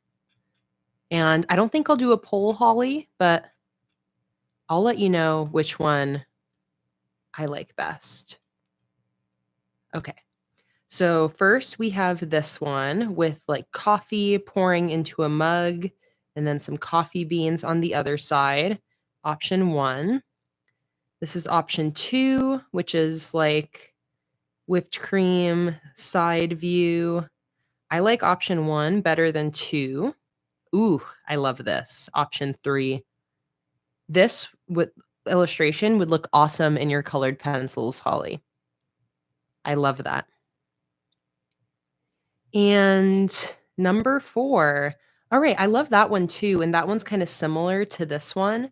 So I think I like option 3 and 4, Holly. And then, oh, I see we got another one here. Okay, yeah. My favorites are definitely the ones with the marshmallow or whipped cream with a candy cane sticking out with more of a Christmas look with like a holly leaf. Same here with the holly leaf and the coffee. And Lauren also says option 3, 100%, which is this one here. Beck also loves option 3. So I think you should go with this one, Holly. Use this as your inspiration. Seems like we're all in agreement.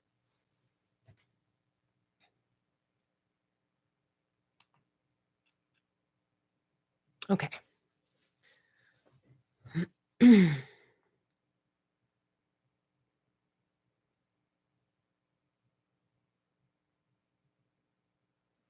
All right, and now I have to make this decision myself. So I think what I actually will do, I don't think I'm going to break the border. I don't think I'm going to like it. I think that I might regret that decision. So what I'm going to do is I'm going to go in with that dark brown again, and I'm just going to start laying in a little bit of dark kind of texture and almost like some distant bush. Oh, Luna, do you want to come back in now? Did I close the door? All right, let me let in this Luna cat, and then we'll take it as a chance to say hello to her. Come here. Get in here, you. Get in here. Come on. Come on.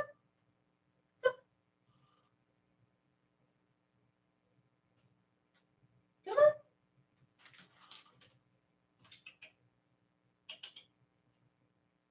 Luna, come on. Come on.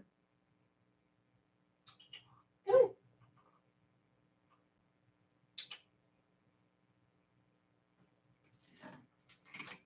Take your sweet time, why don't you? Come here, you.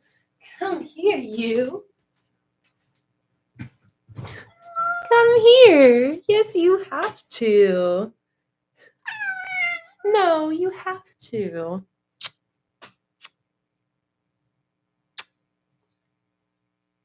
Please. Please, you have to love me. You have to love me. She does not want to love me. Look at her. Are you just a little angry bat?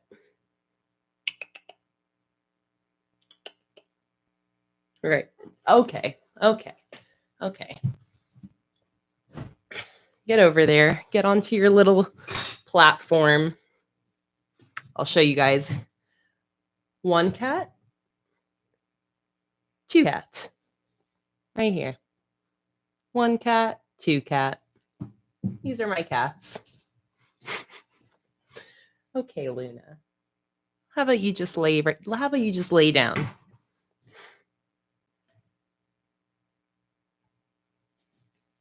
Fatima said it. She always likes so, or just camera shy. Luna is not like Luna's. It's like specific moments when she's sassy like that. Normally, she's more of just like a puddle. But it's like if she has like a mission in mind. And I think coming in here, her mission was to get right here. She did not want me to hold her. She's like, I just want to sit on my. I think she just ate. I think she ate her lunch. So I think she's like, she wants to clean herself. She is not ready for her appearance.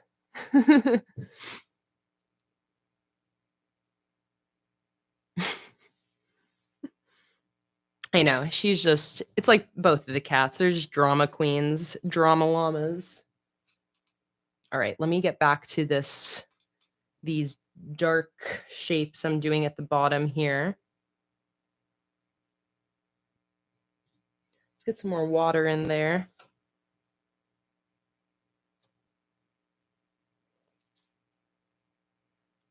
I want this darkness to creep up from the craft paper.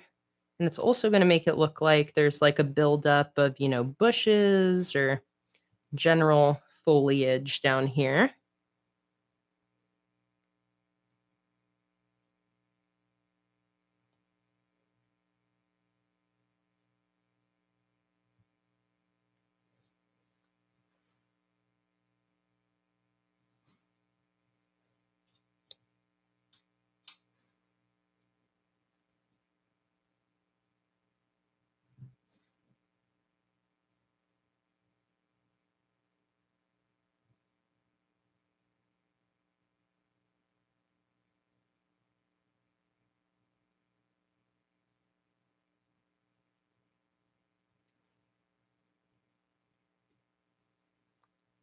And Maritza asked also about any journal recommendations.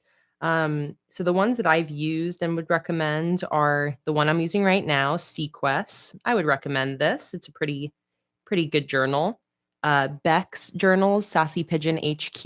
If you look up Sassy Pigeon HQ and find her Etsy shop, that's where Beck sells her journals. And I think it sounds like she's going to be having a restock coming up eventually. Archer and Olive, a classic, a little pricey, but definitely quality. But I think the biggest thing I would say for journals, and this is what I go off of, is more so than the brand. I think you just want to make sure that it has like the minimum qualifications that matter to you. And for me, that almost entirely has to do with the paper quality. I want to use watercolor in my journal. I want to use all my normal supplies I'm used to using without it bleeding through. And I want to be able to use my stickers and be able to like peel them up from the paper. So I look for 160 GSM paper, a A5 dot grid journal. And anything that is an A5 dot grid journal with 160 GSM paper generally is going to be a-okay for me. I'm not too picky. I want a cute design on the cover and I want my paper to hold up to all the supplies that I'm used to using. And from there are like a million different brands out there making journals like that.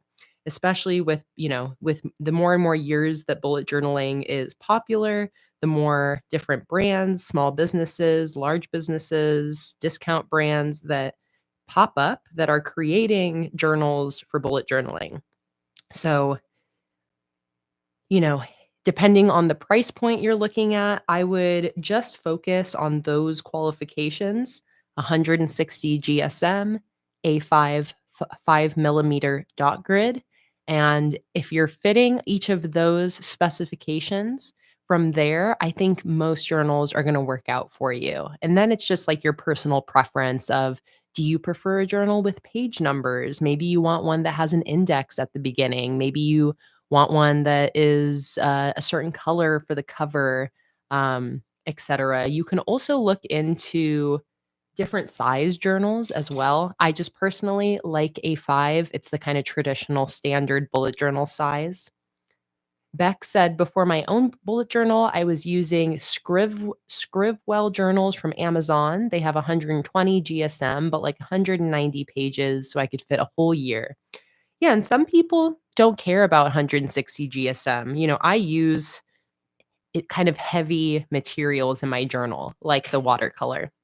So I definitely like having a nice, thick, sturdy piece of paper for all of that.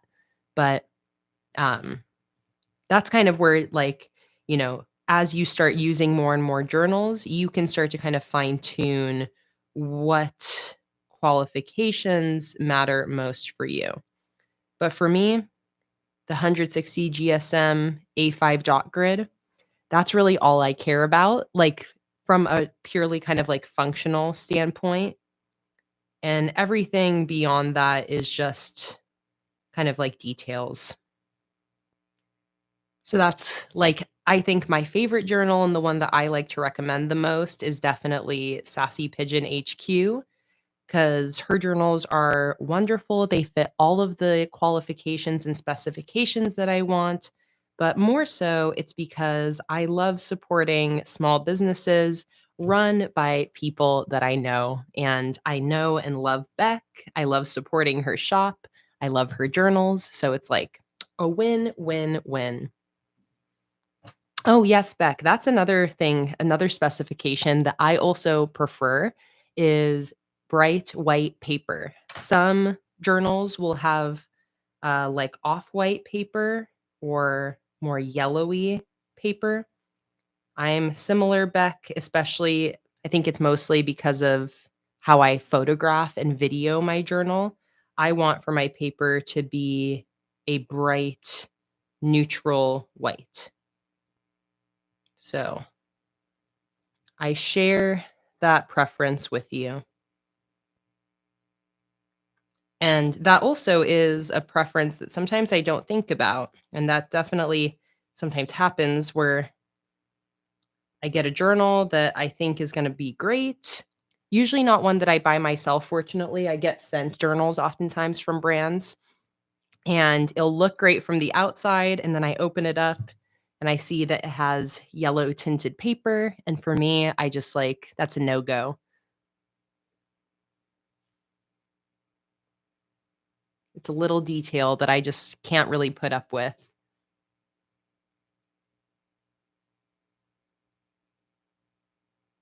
Exactly, Beck. I hate that. But some people really prefer the off-white paper. I think it's just, again, my first journals were not, they were the Loic terms, so they were not bright white. They were a little bit off-white. And it just meant that whenever I was editing my photos of my bullet journal, it just required more effort to get it looking bright white like I like. Okay. I am really taking my time with this just because I've been like loving this process. I'm loving hanging out with you guys, and I'm really loving how this is turning out. Very fun. I'm already starting to think if I'm probably gonna end up sticking some leaf stickers kind of flowing through this scene.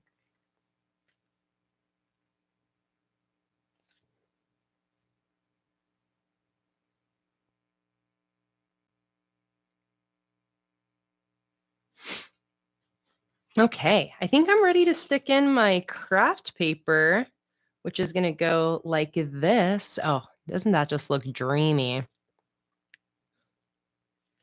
Yeah, I think I am ready. I'm going to fold this in half, and then I'm going to grab my scissors and my white out. I'll be right back.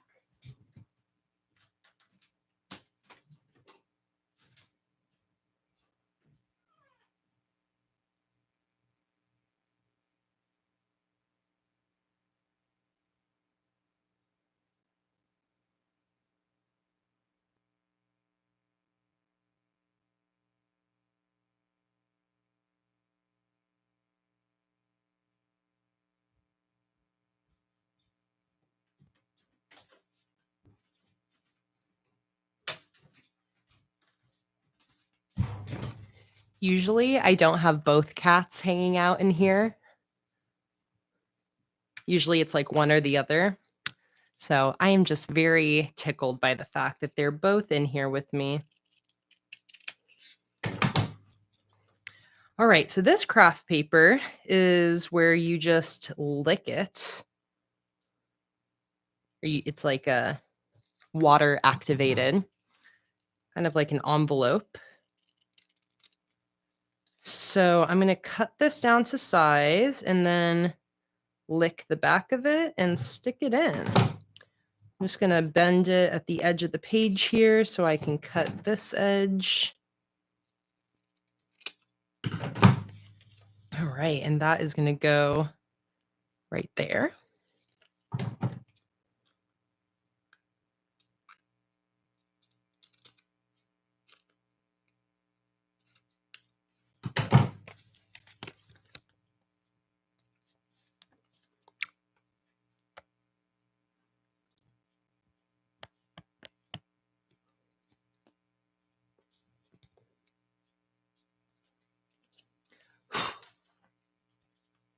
Yeah, when I bought my first bullet journal, it was a Leuchtturm 1917, like what I kind of consider the OG classic bullet journaling journal. I did not think about the dot grid aspect of things because it's my first bullet journal, still learning, still figuring it out. But so I accidentally bought a lined notebook instead of a dot grid. And I used that for my whole first bullet journal. And I remember the whole time being like, dang, I wish I would have gotten dot grid, but that's okay. This is my first bullet journal. I'm going to finish this whole lined notebook. And then when I get to finally go to a dot grid afterwards, it's going to feel so good. It's going to be like this upgrade. It's going to feel amazing. And that's exactly what I did. I just stuck it out with this lined notebook, which wasn't exactly perfect. It wasn't exactly what I even meant to get, but I had it. I bought it. It was there. So I decided to just keep using it.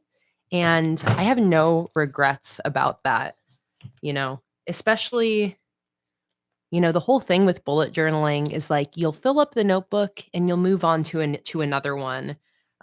So it kind of taught me to not be really like very precious with finding like the perfect notebook and needing the perfect notebook in order to bullet journal. It gave me kind of right off the bat the mindset of just making it work with what you got and knowing that there's always going to be more chance and more opportunity to try out different notebooks in the future. So, especially if you're newer to bullet journaling and you're thinking about that journal and what you want as your first journal or, second, third journal, whichever it is for you, I would really try to focus on that piece of being okay with maybe not finding the perfect notebook right away. And even if that's the case, still using it, still using it as practice. But I think in general, with bullet journaling, a lot of focus can be put on finding the perfect supplies in order to have the perfect bullet journal. And I like challenging that idea of, really trying to make everything feel a little bit more attainable by being like, it's okay if your notebook isn't perfect. You can still use it or you can ditch it. You know, you can stop using a notebook if it's really bothering you. If you're like, oh, this paperweight is not working for me, whatever it is. It's like taking away this pressure of it needing to be perfect, needing to have the perfect journal, needing the perfect supplies, and knowing that just by giving it a shot, just by trying it out, you're going to be learning about what you like and what you don't like. And that's going to help you when you come to the next notebook, you know? So I feel like keeping that in mind is always good.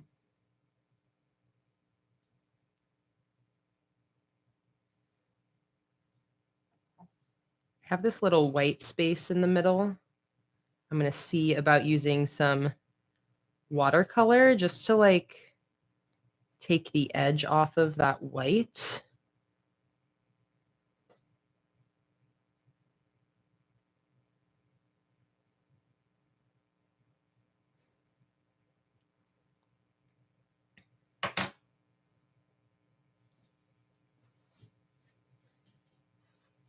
And maybe I can actually, let me see, maybe I have a sticker I can put in the middle there that will help out. Oh, like this big fox on this freebie sheet. I think that will actually be perfect. Let's go ahead. Yeah, that is going to be perfect, perfect. Let's chop this guy in half.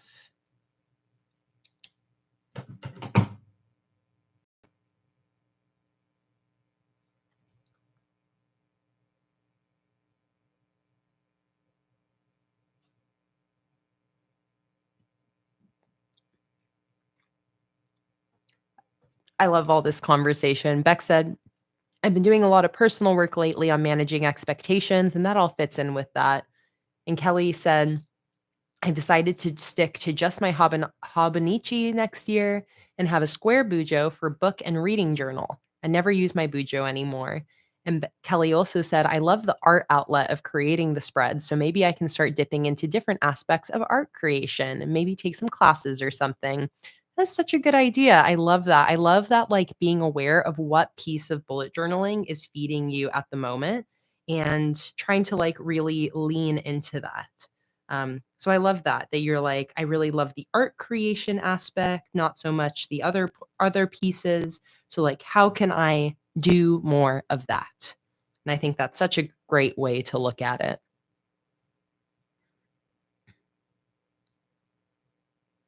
Oh, Lauren did the same header but vertical for your monthly spread.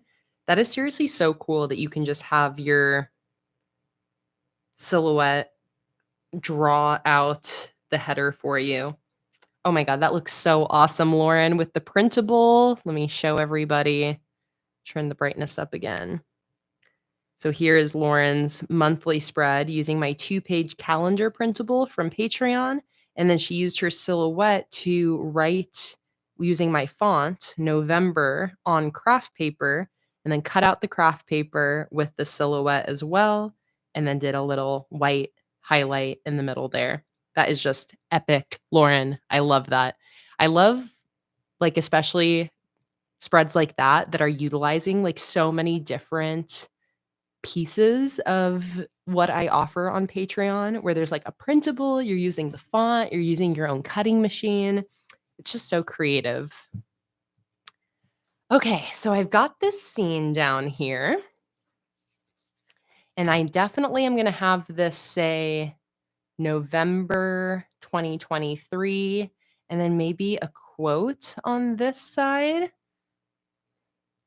Or I could do November 2023. And then I could do a quote along the top here. I do like that idea. I think I'm going to go ahead and grab my autumn decoration sticker sheet. This whole collection is up in my shop, by the way, newly listed as of this morning. And I think I'm going to go ahead and stick in some leaves in a like big swirl going across this scene. I'm not going to go too overkill with how many leaves I put because I don't want to fully like cover up my background. But I'm just gonna sprinkle them in here and there.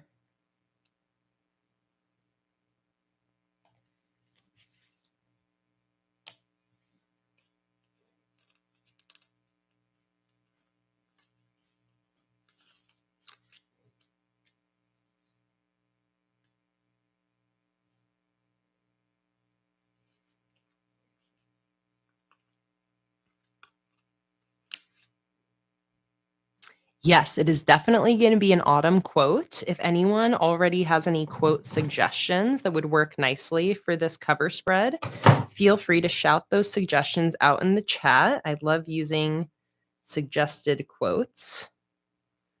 But if not, no worries. I can always just do a little research myself.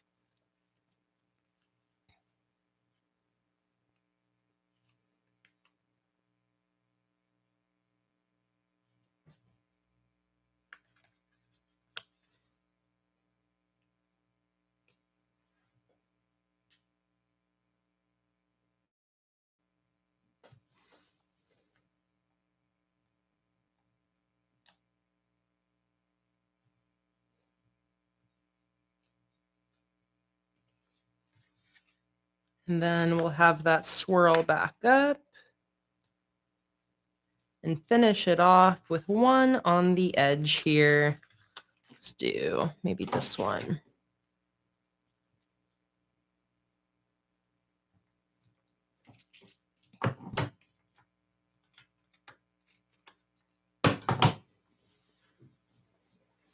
All right.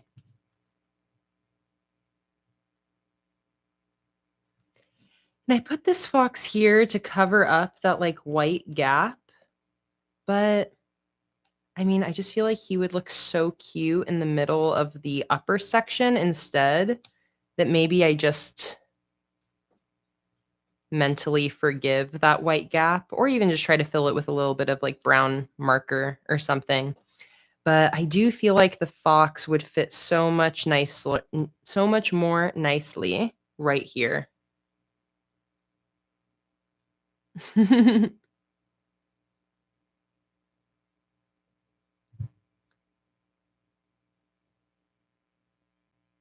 Oh, Maritza asked if I've done sticker themes for the decades, like 20s, 30s, 40s, etc.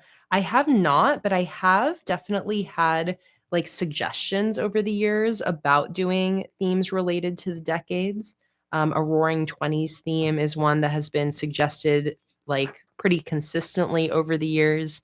And yeah, similar to what Beck said, I have kind of drawn decade inspiration into some of my other collections, like my 50s style uh, neon city collection, which has like a kind of 50s or 50s diner in it. But I do love the idea of like creating more decade inspired sticker collections. Okay, so I'm thinking like that. That looks cute, right?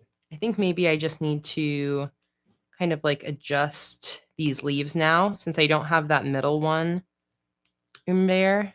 I think I would kind of change the flow of these ones.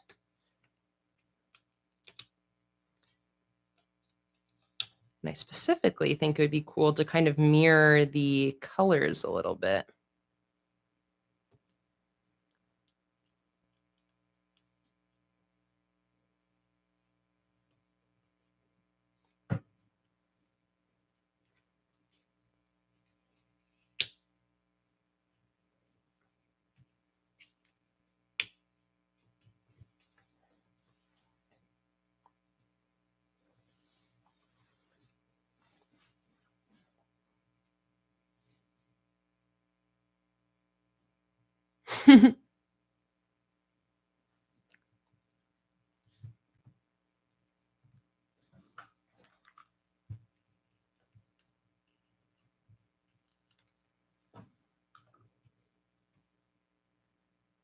All right, what do I think about that? I think I almost like it, but I do want to balance my leaves out better. Now that I have that fox in there, I just have some different leaf choices that I want to make to really balance out the spread. If you guys are familiar with me and my bullet journaling, you know that like a spread being like kind of symmetric and balanced is one of those things that my brain really cares about. Even when I wish it didn't care about it so much.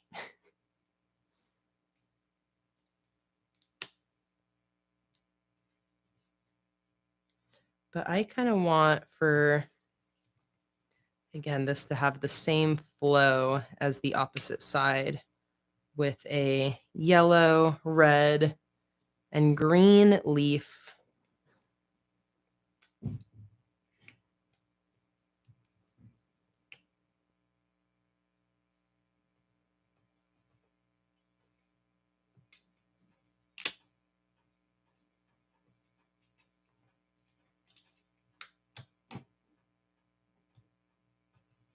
All right, I think I like that.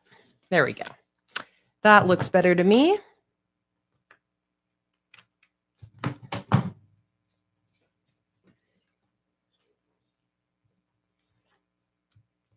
Beautiful. All right, time to lay in my header.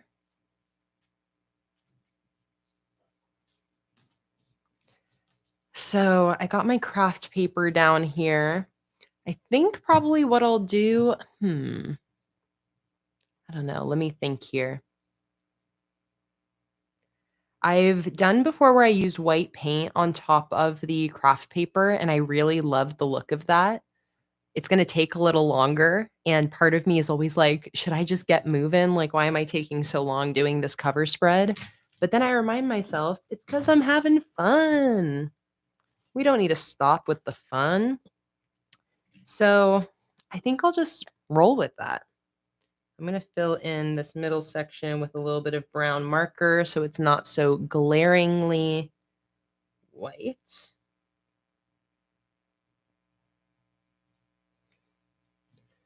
Much better.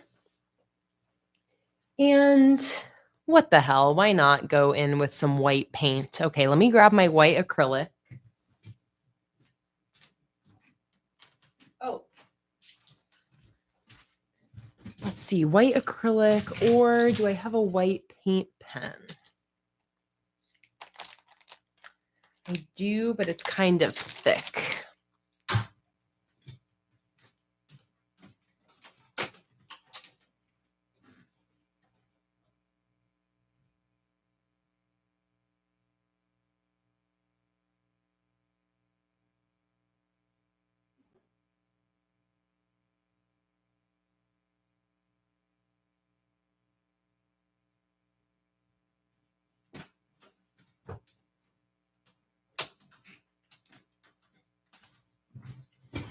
I come back in and Sage is making biscuits over here.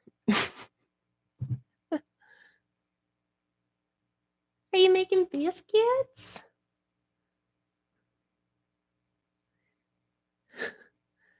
Are you whipping us up a batch?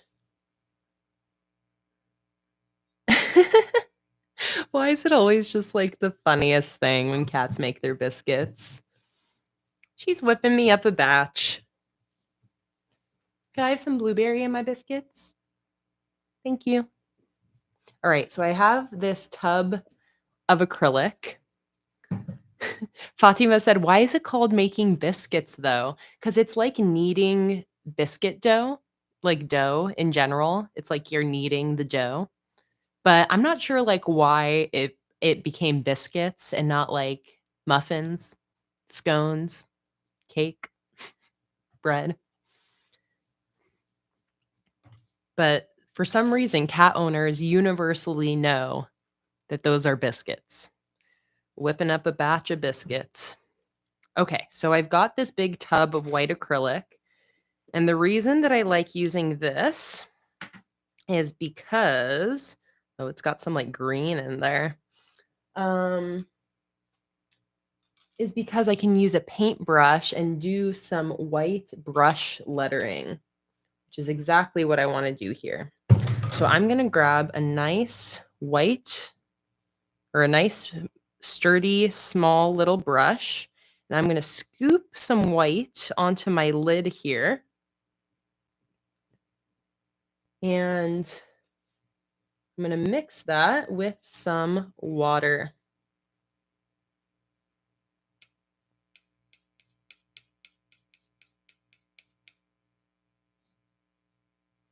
And this is going to give me a nice like flow consistency. So that way I can do some brush lettering with this white paint here. That's all set. Let me do a quick little sketch here. And now that I have that box moved, I can do November kind of going all the way across this craft paper.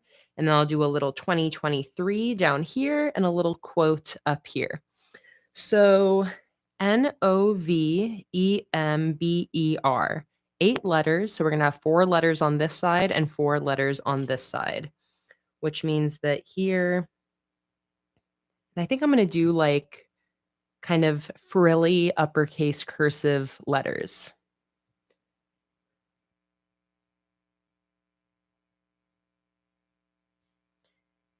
And I'm not going to do all of the frills. I think I'm just basically going to like create the space for each letter. And then I'll do the details once I get there. But this is going to be nice and big.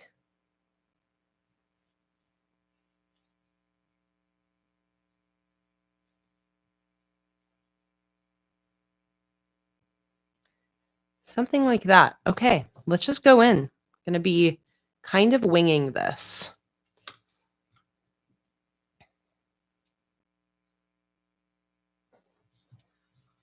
Again, I want some frilliness.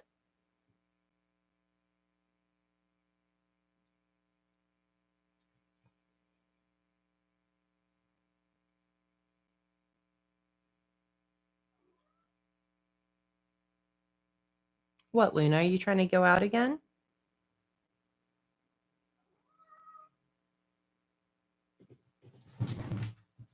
Okay. Go on then.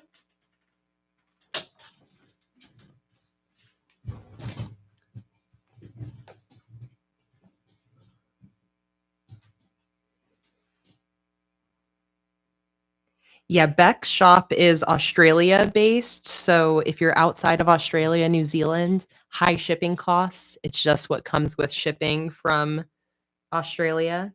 But if you are in Australia or New Zealand, definitely check out her shop.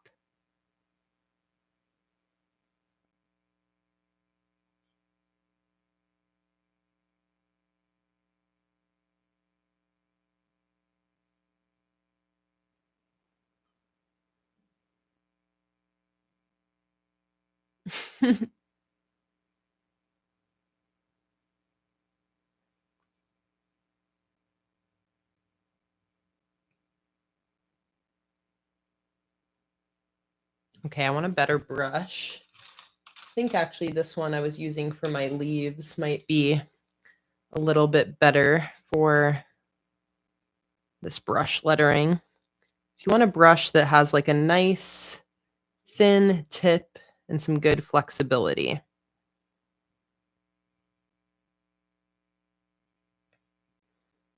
Grabbing some more paint. Some more water.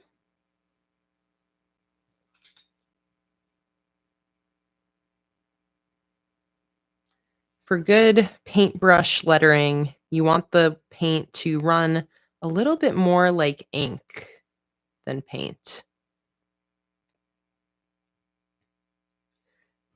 This brush still looks like it's going to be too thick. Look here.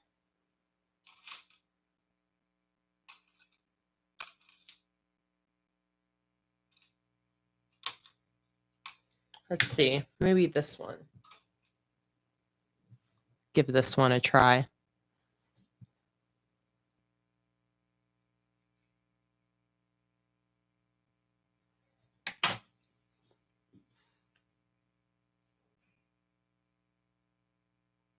All right, that feels better right off the bat.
I know that's one thing I love about your shop, Beck, that your shop was you filling a need that you yourself had. I think that's where a lot of like successful business ideas come from, is you seeing a space in the market and being like, I'm just going to provide myself with the product I want, which for you was, like you said, a Australia based quality bullet journaling journal, because you were paying almost $80 to have Archer and Olive shipped out to Australia. So I love how you just created it for yourself. And now, whenever I know of any Australian or New Zealand customers that are looking for journals, I know right away to recommend them to pop over to your shop so that they can get some Australia based, not ridiculous shipping journals.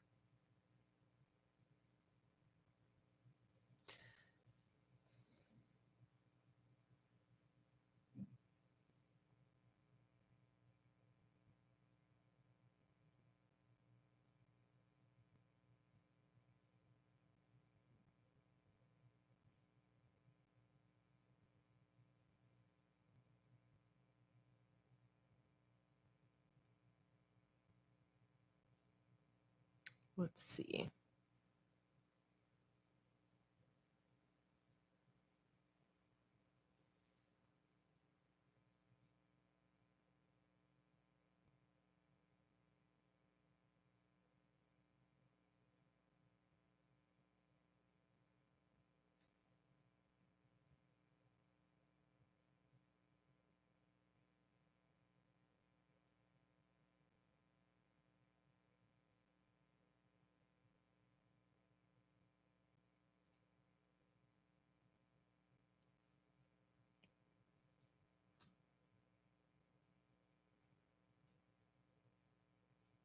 You'll notice me being a little quieter throughout this process since it requires a little bit more concentration.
Oh, awesome, Holly. Once I get a chance, I'll definitely take a look at the photo you sent me.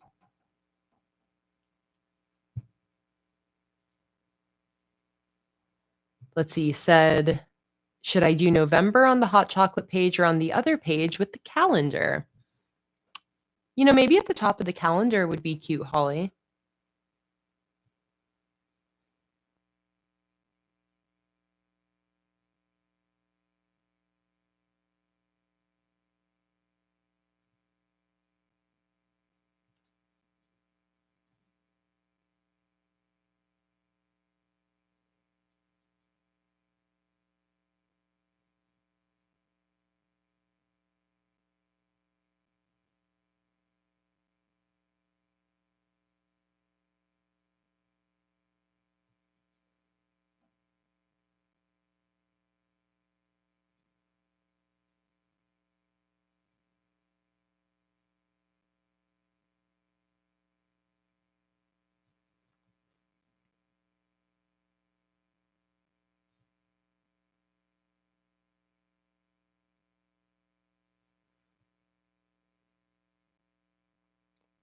Oh, absolutely, Fatima. I'm totally gonna do a drop shadow on this lettering.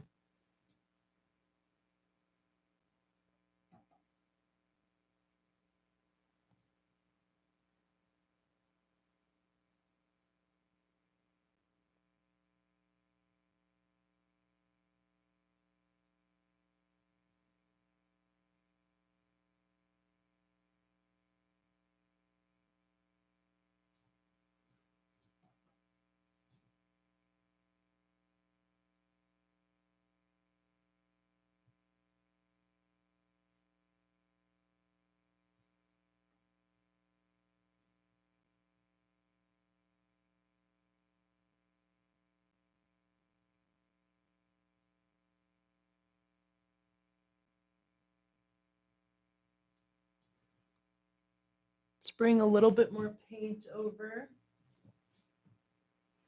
and a little bit more water.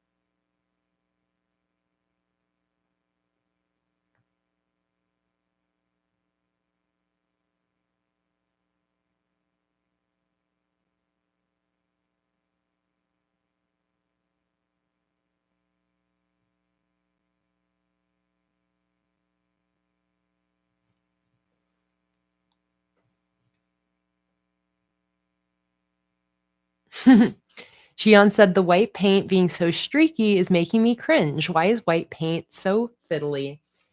And one like additional layer on top of this will really like make that streakiness go away. So the key with white is just you have to build up those layers. And it's like just the patience of knowing that if you just keep building up the layers, you'll get to the opacity that you're looking for.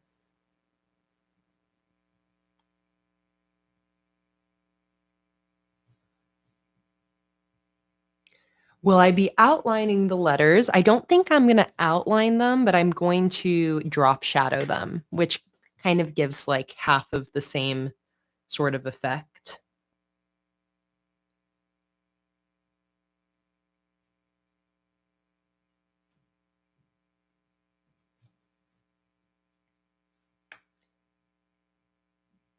I do also have this paint watered down a bit to allow me to have this smooth glide. So that is also why it's turning out a little bit streakier because this is acrylic paint. So acrylic paint is decently opaque, different than if I were going in with my white watercolor. That would not look this solid.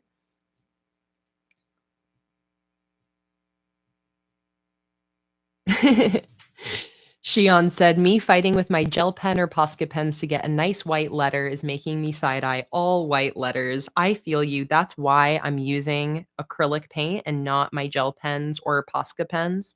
Because similarly, when it comes to like nice, bold white lettering like this, I just don't think that the gel pens or Posca pens get the job done the way that I want. So that's why I found that if I really want some nice, bright white, opaque white lettering, that going in with my acrylic seems to be the move. And it is just the payoff of, or the trade of it being a little bit more finicky. You know, gotta use a paintbrush, takes a little bit longer. But I really love the effect.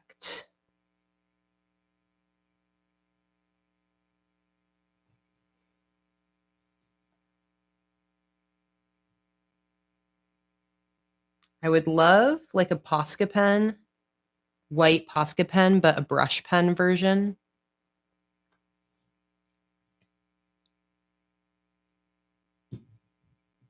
Oh, your November theme is my Firefly collection.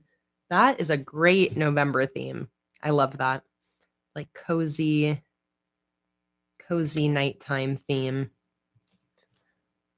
All right, we're almost there.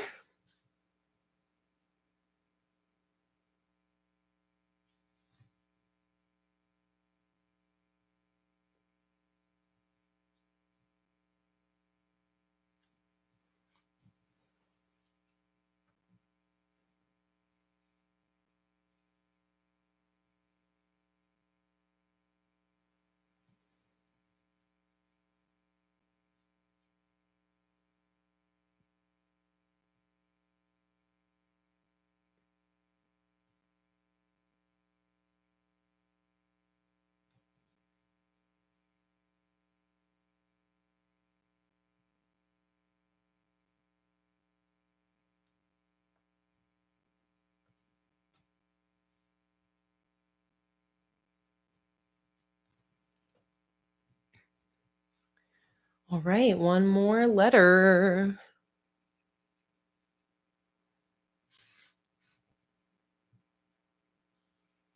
My letters definitely got a little closer together towards the end here.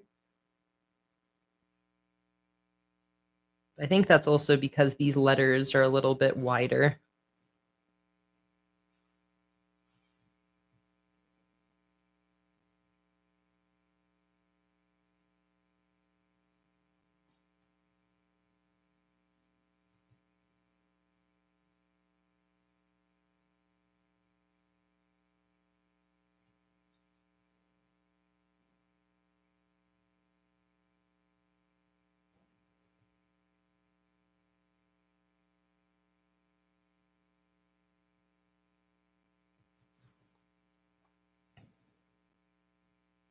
All right.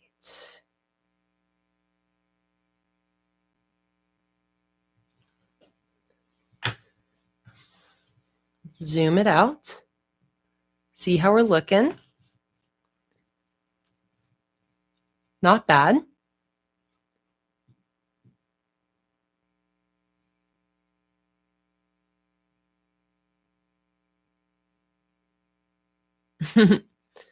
I'm going to go back in and kind of like fill the space a little bit between these letters over here where I can. And I can do that by adding in some more frill. I'm also just using some white out to cover up any little brown paint marks that show up down here.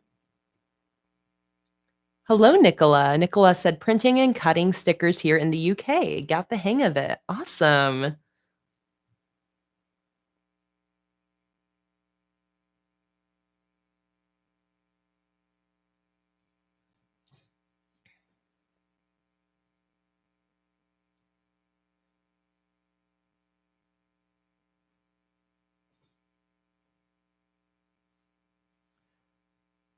Also just like going in with another layer of white anywhere where I want the white to pop a little more.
It's like there, had a little space there I didn't want. So just throw another swirl on my V. It helps with the idea that I want this whole font to be very kind of like flourished and swirly. So it's a good little tip if the spacing of letters is annoying you at all, finding ways to kind of like fill in some of that space.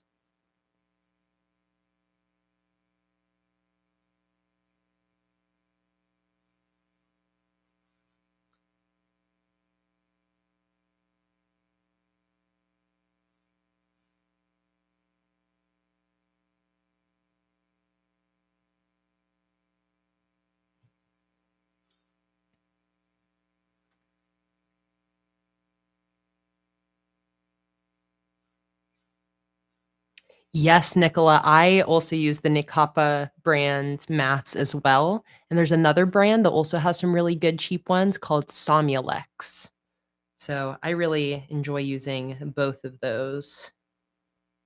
I haven't used the Silhouette brand mats for years.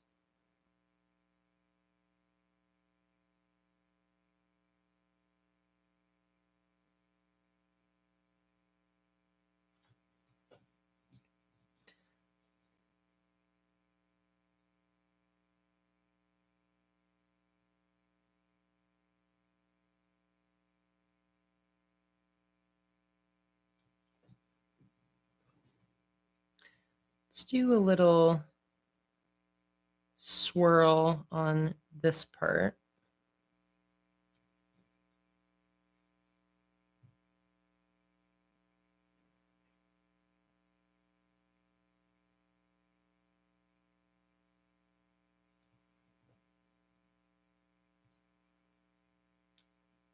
I get mine on Amazon, Riley.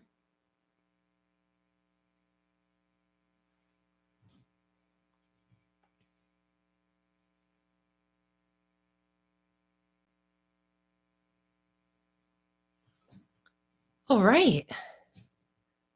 That is very fun. I'm loving that. And now, let me clean my brush off so the acrylic doesn't stick.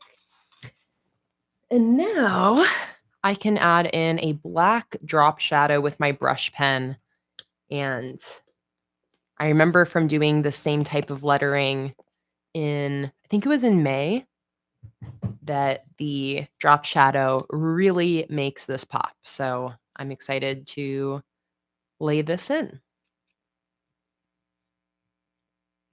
Oh, let me check out your cover spread, Holly.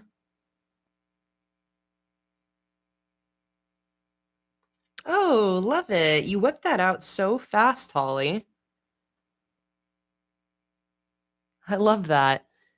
Here, I'll share with the group. Holly's finished cover spread. So cute. And then calendar sketch. That is awesome. Love it, Holly.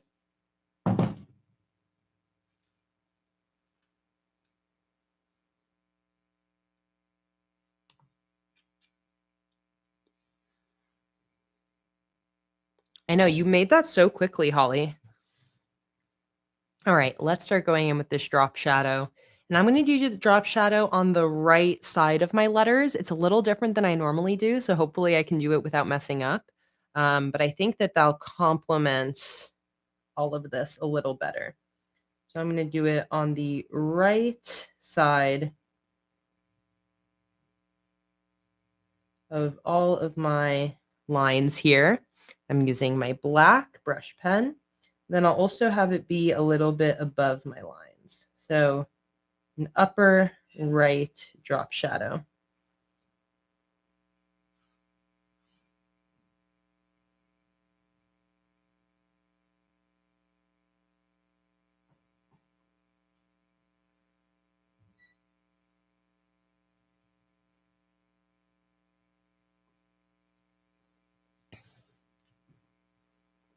I usually automatically always do my drop shadows to the left. So doing it on the right means I have to think a little bit more.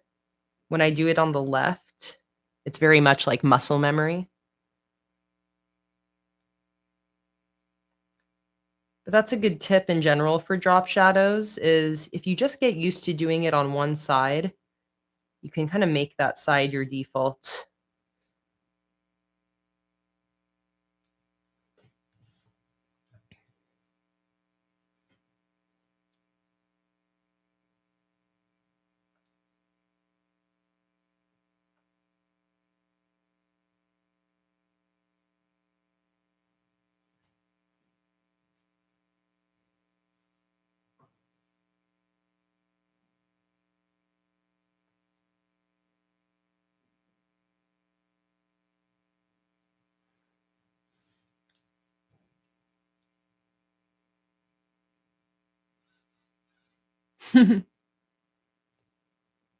Enjoy your dinner, Lisa.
All right, let's zoom out.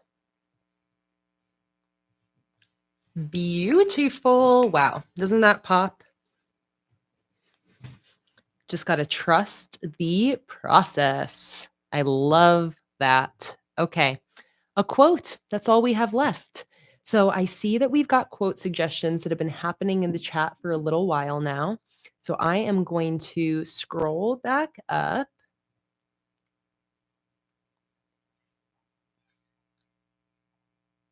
Here we go. See, Riley, Fatima left quotes. Maritza left some quotes. So let's see here.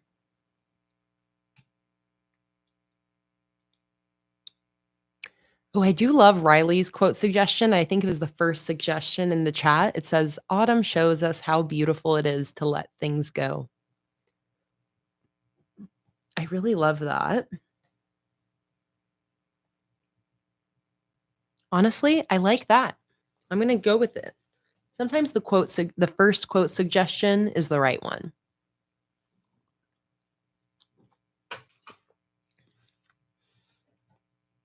Autumn shows us how beautiful it is to let things go. I'm going to letter or sketch that out. Let's see.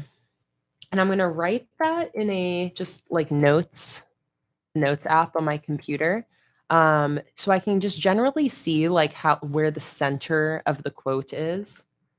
Autumn shows us how beautiful it can be to let things go. So just eyeballing it, beautiful is like the middle word. So I like to start with the middle word when I'm laying quotes out. It gives me kind of an anchor. So and this is dry, nearly.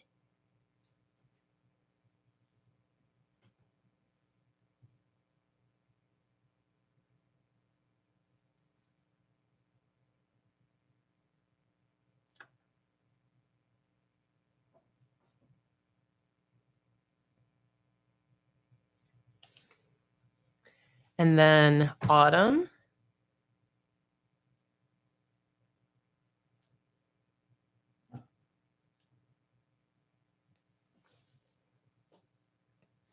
So now I know I have to fit shows us how in here.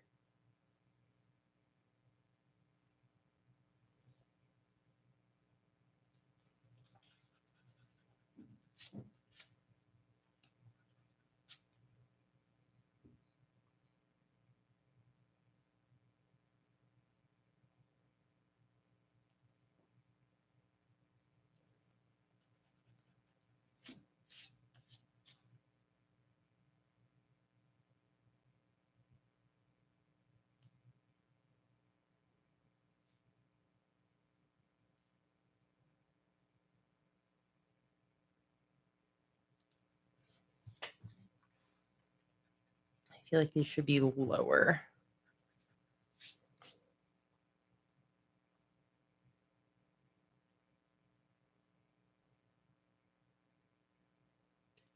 Shows us how beautiful.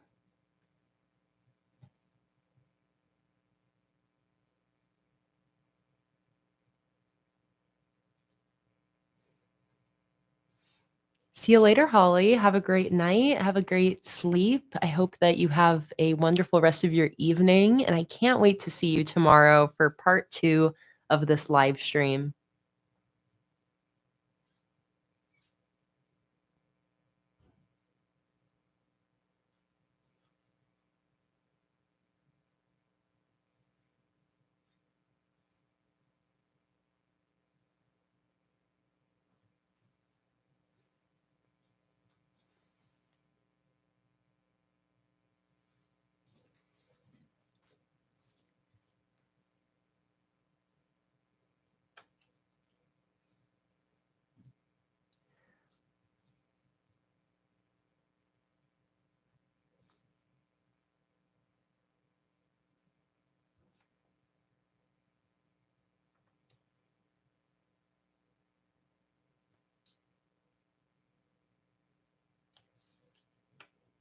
I'm just going to say to let go because I think that'll fit my spacing here a little better.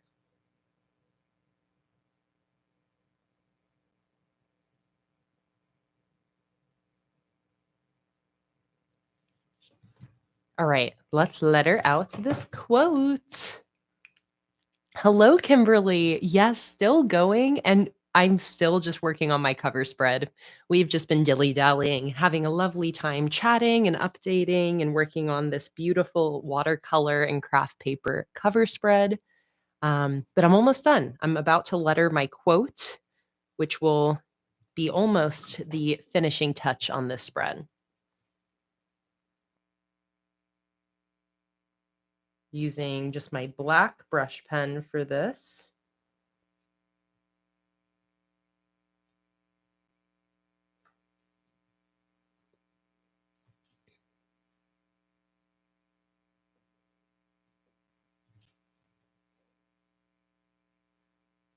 I'm going to put a piece of paper underneath my hand because I don't want to smudge the watercolor with my like sweaty hands or anything.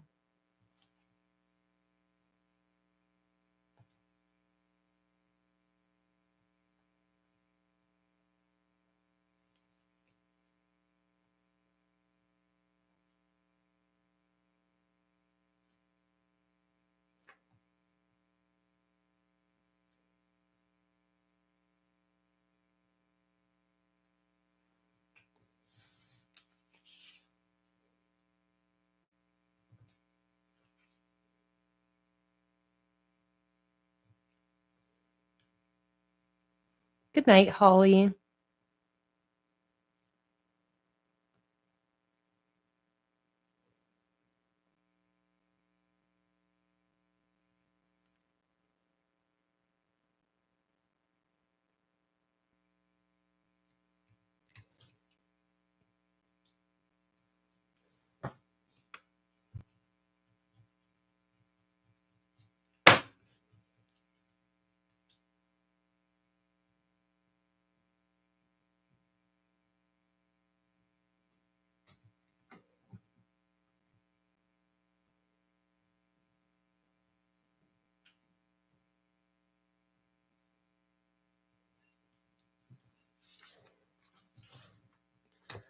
All right.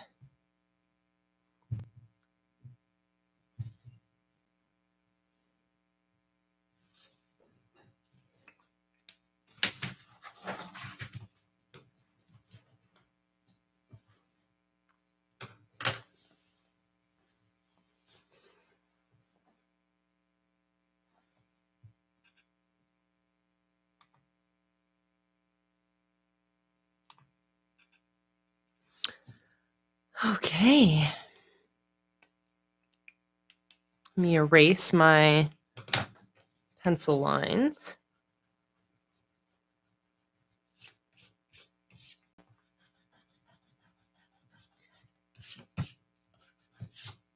Love that quote. Fit in there perfectly. And then I'm also going to do a 2023 down here.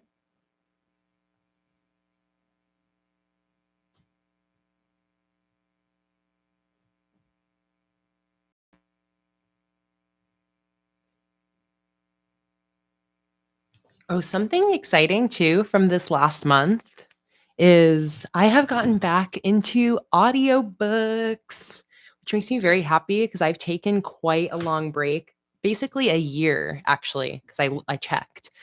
Took a year break from listening to my audiobooks. Not really for any particular reason, but just kind of like a lot of the things in my life. I just go through kind of like seasons and stages. And I got to a point where I just wasn't really interested in listening to audiobooks anymore. So I took a break. And usually I listened to my audiobooks while working. It's a really good like working background sound. Um, so I went back to instead just like focusing on listening to music more, watching some TV shows. Um, but I've been feeling like I've been wanting to come back to my audiobooks recently. So I finally did. And I actually had a book that I had was already in the middle of a year ago when I stopped listening to my audiobooks. So I have I'm almost done with that book now, and I am just, like, loving being back into my audiobooks. So I think 2024, if you guys remember, so 2023, basically no books. I've been reading one physical book throughout this year, which is, like, a fun rom-com fiction, but it takes me a long time to physically read a book. It's, like, once a month, maybe I'll sit down and I'll read a few chapters. But audiobooks, I can like 2022 was my year of the audiobook, or 2022, maybe even also 2021. Um, Listening to probably an average of like 3 to 6 audiobooks a month and absolutely loved it. So I'm excited to like get back into that again. And I think 2024, I'll have another impressive number of audiobooks on my list.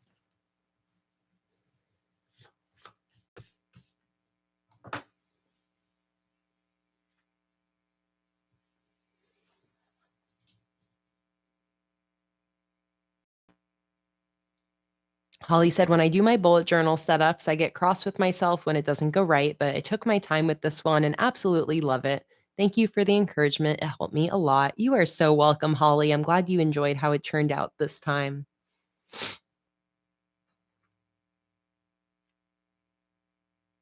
Okay. I think we're finally done. We've been streaming for 3 hours.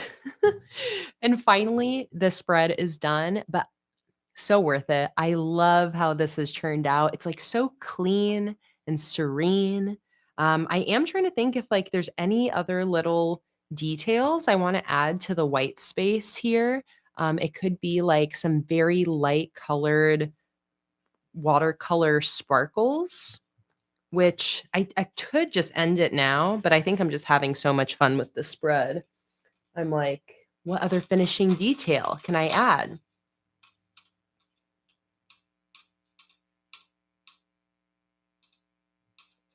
Lauren said, how easy is it to add a functional sticker to a digital one? I'm really wanting the reading book stickers on the website. Are you asking, Lauren, how easy it is for me to digitize a sticker sheet that isn't available digitally yet? Because if it is, that's very easy. I can definitely offer those reading headers digitally, but I'm not entirely okay, that is your question. Yes, and I love getting that suggestion because I plan on releasing digitals of physical sheets that don't have digitals yet for Black Friday. So I can definitely include, you mean like those blue reading header stickers, right? I can definitely digitize that. But here, what I was thinking maybe adding to that, to some of the white space, is like a little bit of autumn magic in the form of some sparkles. Let me turn down the brightness so you can see a little better. But thinking about like light colored sparkles, just kind of like littering that blank area. Exactly, like in more watered down colors. What do you guys think about that?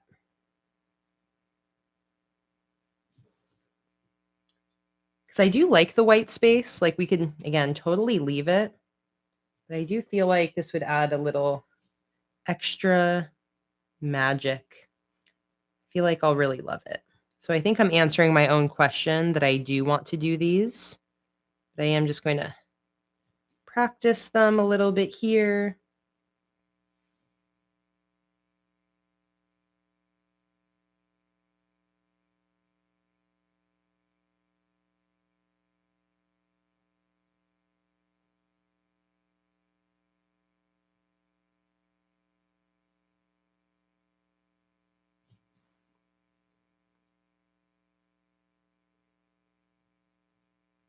Oh, some paint splatters. Lozzie, I love that idea. Some paint splatters to like finish it off, and even having the paint splatters be a little darker. Okay. Beck said, I love it as is, but I also don't want the stream to end. Yeah, we're still probably going to be going for another couple hours. Um, but I do think these finishing details are really going to tie this together in a way that I am going to love. So I'm just going to roll with this idea. I love the paint splatter idea too. I feel like really in like some dark brown, reddish brown, maybe just on the corners. Oh, that would be so gorgeous. Okay. No, I am going to set up all of my monthly spreads after this. The monthly spreads will go by much quicker than this cover spread. So I'm going to set up my calendar, my mood and reflection spread, a brain dump spread, and my live stream schedule. And then if I have time, I'll set up a weekly spread. But tomorrow's stream will be setting up all of my weeklies for all of November, and I'll also be filling out my monthly spreads for the start of November. So today we're going to get all the monthly spreads done. And then tomorrow we'll get all the weekly spreads done. Okay, I am just going to like lightly with my pencil plan out where I want my sparkles because I really don't want to muck up this spread since I love it so much as is. I just want to be careful with, you know, ruining it is maybe a little bit dramatic, but I just want to be careful not to go too hard with something that I can't undo. But I do love, I really think these sparkles are going to be just perfect.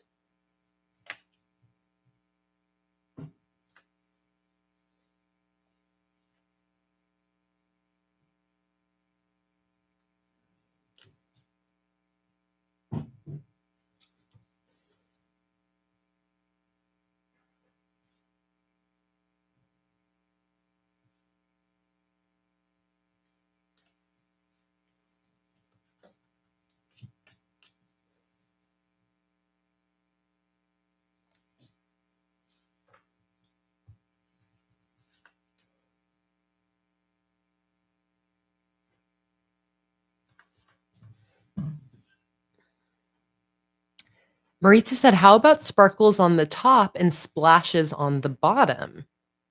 How about I'll start with the sparkles on top and then we'll see if like we need the sparkles on bottom to balance everything out.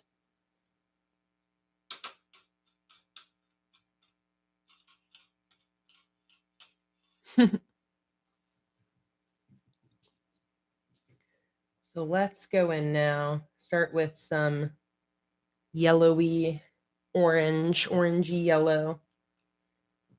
Keep everything a little watered down. I'll zoom in for this as well.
And grab my smaller brush here.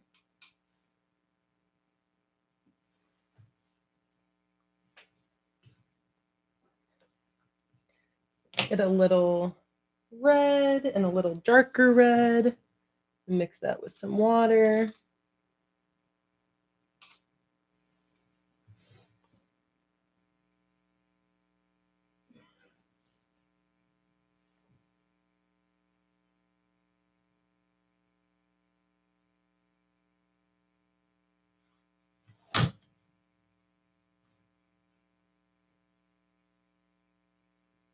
It's a nice thin brush.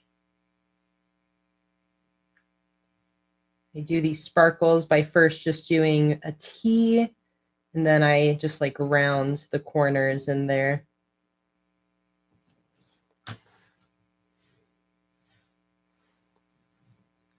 My mom said for a future cover spread, a fun idea would be a horizontal band like you I think they're probably like you did here, and then put empty picture frames on top and bottom for some photo memories of the month. That is such a good idea. I have really been loving doing photo scrapbooking in my journal. On my brain dump page here, I have a bunch of photos from the month, and then I also have done photos, like a photo collage here. So I've been really loving doing photo collages and photo memories. So I love that idea of uh, including that on the cover spread with some empty frames. I know we got some people in the chat that do cover spreads like that, where they leave empty blank space to fill in with photos at the end of the month. And I just love that idea. So definitely going to keep that in mind.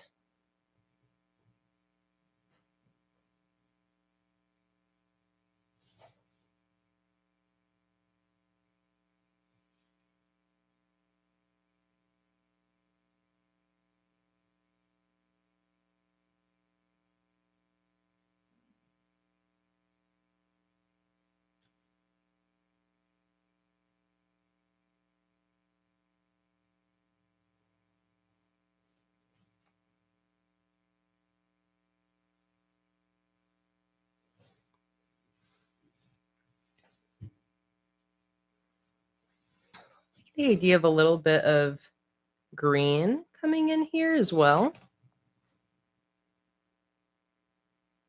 Greenish yellow at least.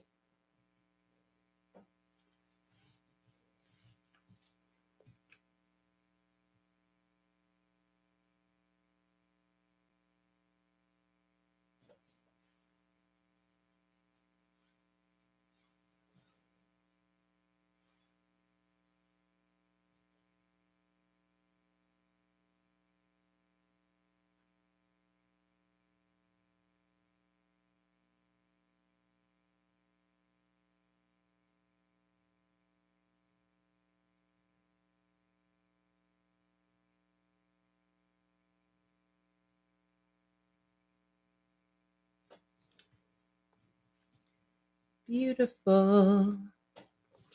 You're beautiful.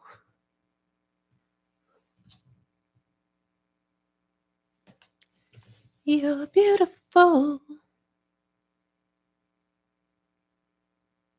you like when I sing to you, Sage? You're beautiful, Sage, it's true.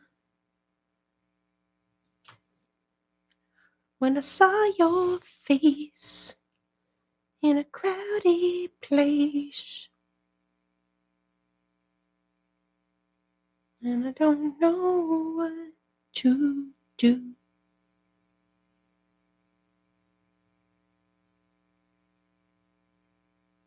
Can I be with you?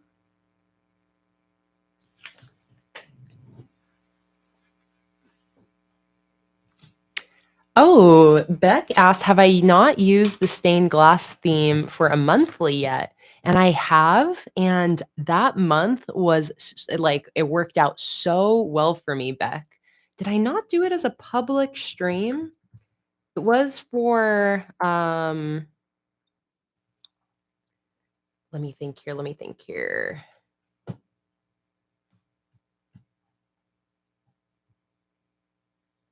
Let's see. This was Summer Citrus. I think it was maybe the month before Summer Citrus. Is that right? Hang on. It's the start of this notebook right here. April. Here we go. Oh, I think maybe this was a Patreon exclusive stream. But yes, I'll give you a look here, Beck, because I loved these spreads. It worked out so well for me this month.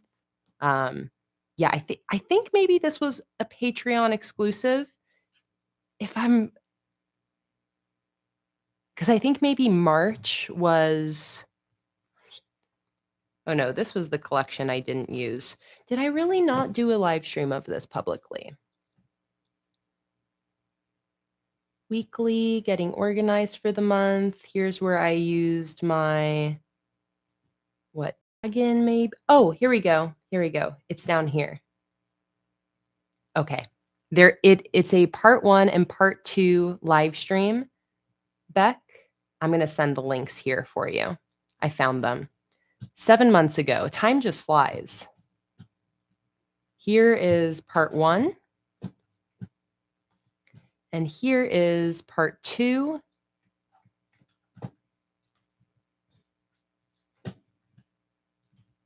I think the stream like closed or cut out halfway. So I think that's why there's a part 1 and part 2 here. But if I remember correctly, I think I remember this being a really amazing stream. And again, I just loved this setup so much.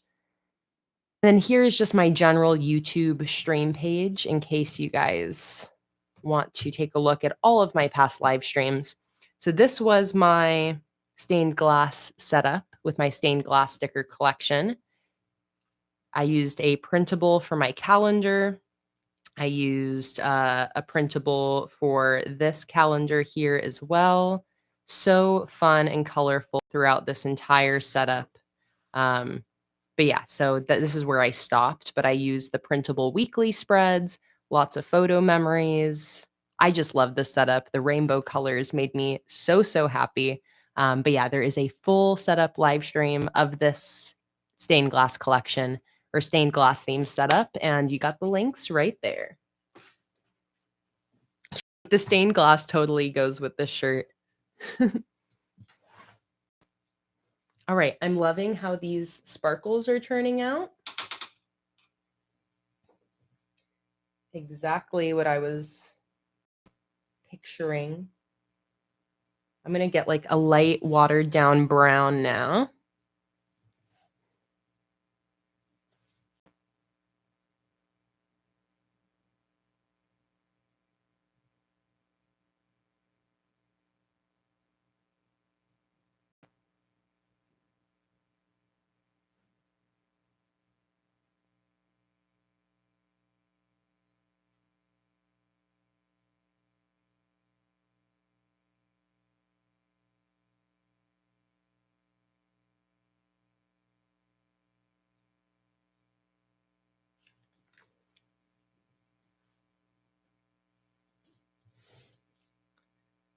Let's do another one over here.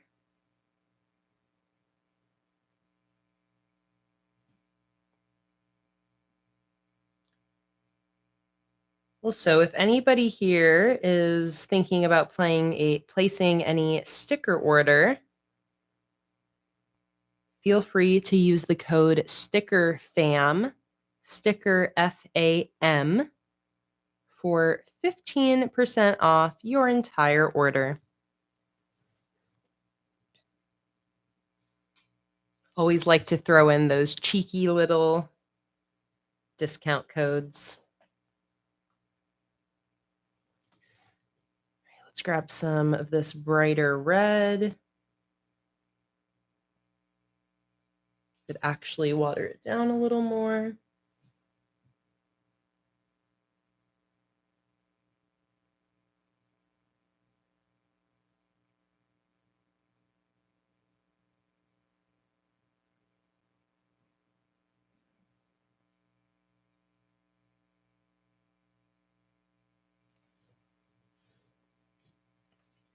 One over here.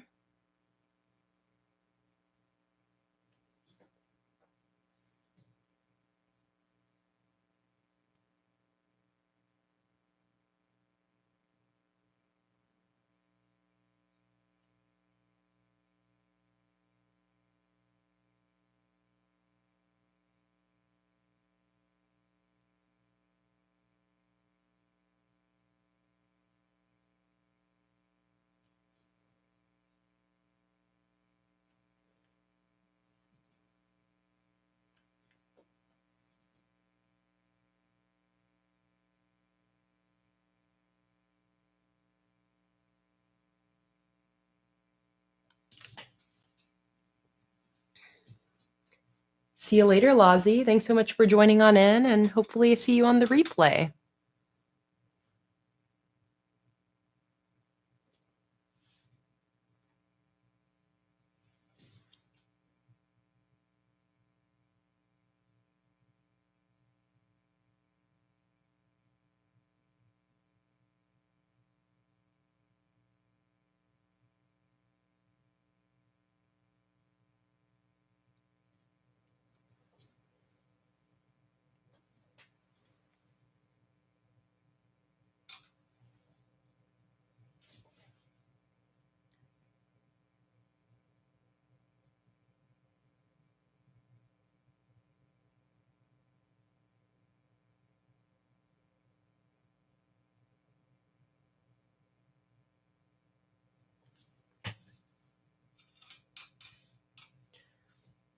All right, almost done with the sparkles.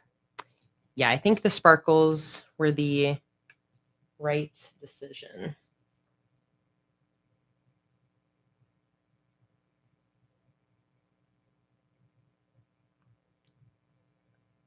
I just tend to have a problem with white space in general. Like, I love the look of some clean white space on a spread, but when I'm actually making the spread myself, my brain is like, gotta put something there. Can't just leave it white. Even though I totally could just leave it white. It would look awesome. But my brain wants to fill it in. So we're going to give it what it wants. Let's see.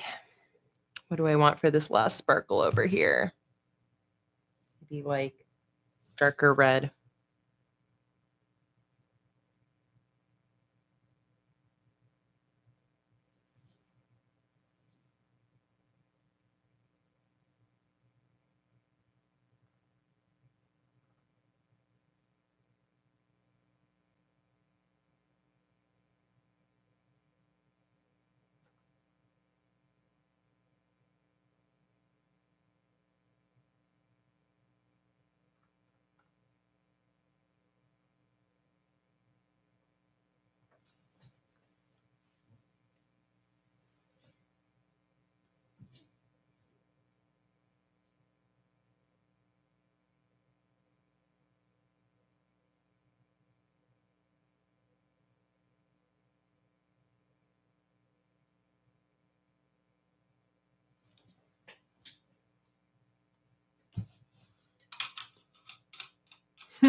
September said, had to drive my girlfriend to her vaccine appointment, but I am back on my phone. Yay, welcome back. Almost done with our cover spread, finally. Just having too much fun. I love the artistic outlet that my bullet journal gives me. I love that at the end of every month, I have this time set aside to just like have fun, paint, do whatever feels right. All right, I love that. Wonder if I can lighten up this brown a little bit. It's like a hair darker than everything else. So what I'm doing here is I just have a slightly damp brush, and then I'm rubbing away at the paint to lift it up, and then wiping the paint off of my brush with my finger. And I'm just repeating that. And it slowly but surely lightens up this paint.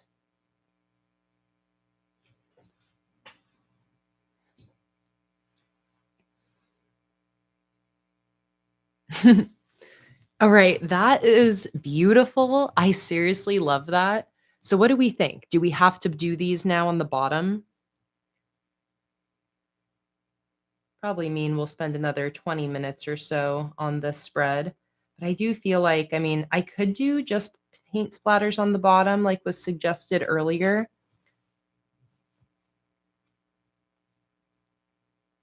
But it would look so, like I can already see it in my head. If I do the sparkles, it will be adorable. But it could be fun to do like paint splatters coming up from the bottom here. I just don't know if I'm not going to like the balance of the spread. What do you guys think? I feel like either way could be cool. What I don't think, though, that I don't think I'm going to do any paint splatters on top of the sparkles now that I have the sparkles in. I think any more up here would be a little too much. But let's see. Let's do a little poll.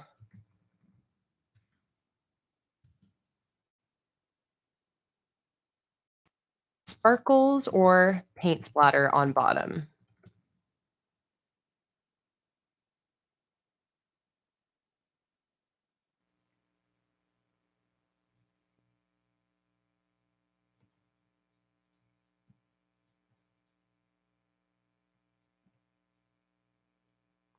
On sparkles. Oh, September suggesting paint drip instead of splatter. Maritza likes the splatter because it's like splatter for the earth and sparkle in the sky, which I like. We have about 35 people here. The poll is at the top or bottom of the chat window. I'll let you guys get voting and take a sip of my yerba in the meantime.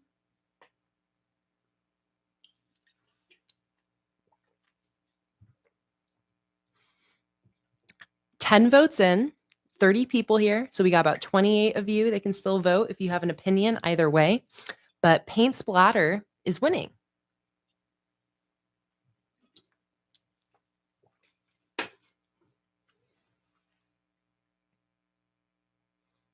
Oh, I see, September. You're almost saying paint drip coming from the bottom and dripping towards the middle. It's a fun idea. Oh my goodness. The vote is 50-50. 12 people have voted. About 26 of you haven't. Let's get some more votes in so it's not 50-50. Does not help me make my decision.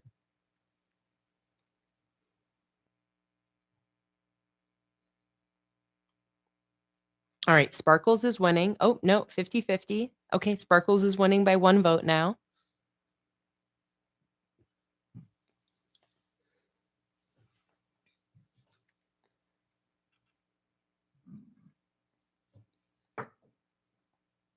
"13 votes in." Oh, now Paint Splatter is winning by 1 vote. 15 votes in. About half of you have voted. Anyone else wanna get their vote in?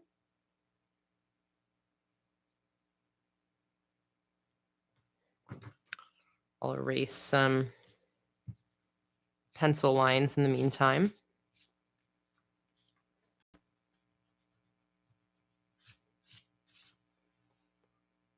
It is a tight competition, 16 votes in, and now it's 50-50 again.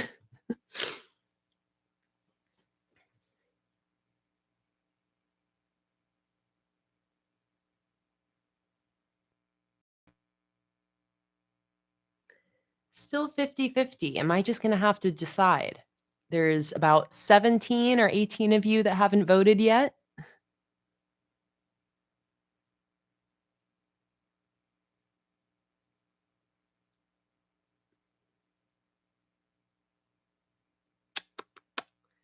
All right, I'm gonna let you guys still duke it out in the poll. Somebody else has to break the tie. I believe in you, and I'm gonna run to the bathroom and pee really quick while you do that. And when I come back, that poll better not be 50-50. That's all I ask. So I'll be right back, pee super quick, and then I'll come back and we'll finish up the spread.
Okay, I'm back. Broke it and tied it again, but now I can see we are winning. Paint Splatter is winning with 19 votes. I'm going to end the poll right there. And we're going to do some paint splatters. This should be exciting. A little bit unknown. I'm like a little bit nervous. I just love this spread so much. So it's like same with the sparkles. Anything where I'm going in and adding something else, now it's like feels high pressure because I don't want to ruin it. But okay, so we've had the idea of paint drips happening. We've also had the idea of splatters. I like both of these ideas, but I think the splatters will kind of mimic um the sparkles a little bit more. So I'm going to go with just the sparkles, I think. And I'm trying to create a little barrier here so that I don't get things too crazy messy. So I'm thinking if I kind of set this in here.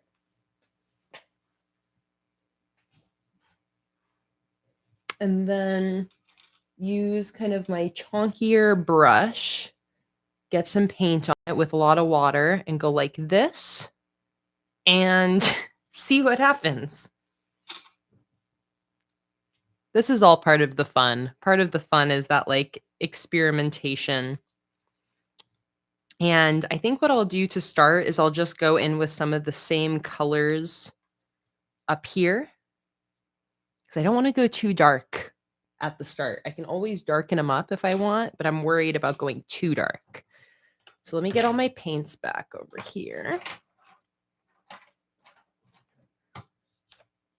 And I'm going to try to make these like actual paint splatters. I could kind of fake it, kind of like draw out my own, but I like the idea of actually doing some splatter.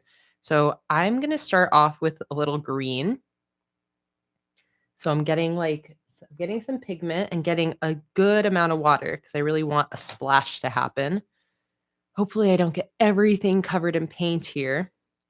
What I want to do is I'm going to start like on this corner and I'm just going to go like this and I'm going to hit my finger and it should give us a little splash. All right, let's see. Ready? Okay, so that's a simple one. Just some like drops, nothing too big. Should I cover the header? I guess to not risk it. To not risk it for the biscuit. That's a good idea, Beck. Then I don't have to be so precious with it. And I can just have this automatically kind of cut it off.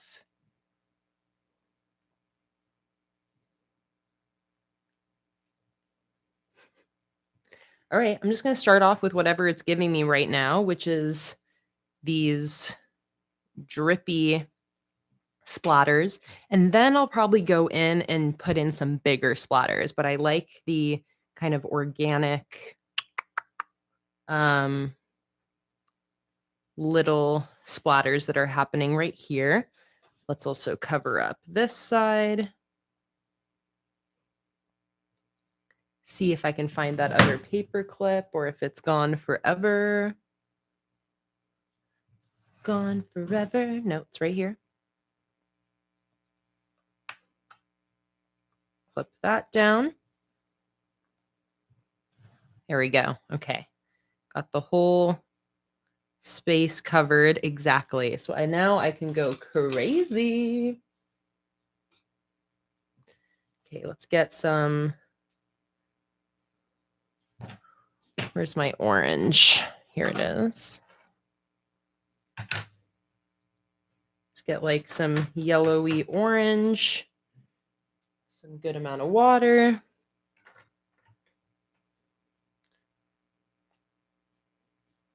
Want some bigger splashes. It's okay. This is just going to be small splashes. I think I probably just need to get a little bit of a bigger brush to get some bigger splatters or actually let it kind of drop from a distance. But right now, having fun just with these splatters here. So fun. Take this as a sign to get creative in your journal this coming month. Because I am having fun. Okay, I feel like I should like, let's see.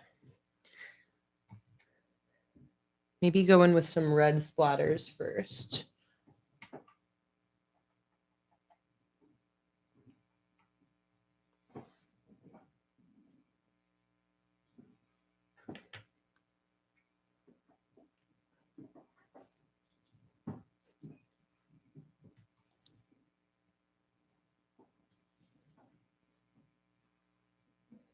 Okay. One splatter technique I know too is doing something like this and then like squishing it down with some plastic. I don't think I'm going to do that today, but it's just something I thought about. Okay, I'm going to kind of like, I want to see how it's looking so far. Again, I can always add more. Much harder to go back.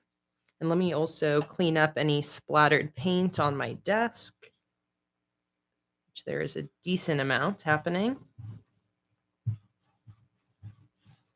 Luckily, watercolor washes off very easily. Just need some water. All right, let's see how that's looking so far. Just with the whole spread. All right, see that is already looking really nice.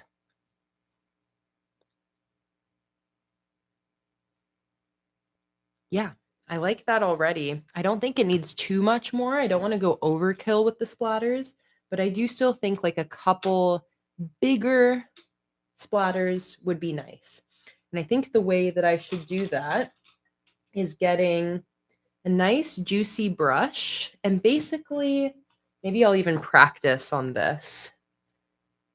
But basically, loading it nice and juicy, full of liquid, and then like wringing it out over the paper and having it fall from a distance makes for like a bigger splatter here.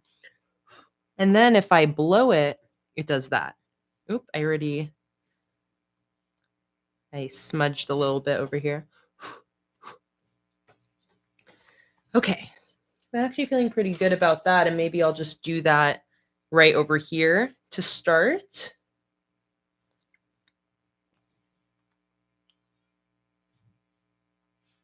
Cover up that little mistake I made. And yes, these splatters will definitely take a little bit longer to dry because they're a little juicier. Need more liquid. Let's see.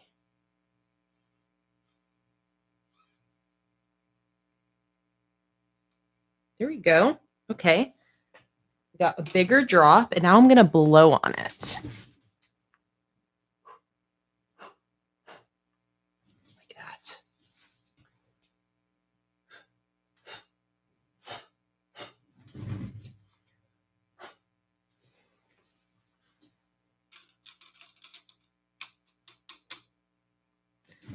And now what I'll do is I'll grab a little bit of yellow. I'm going to manually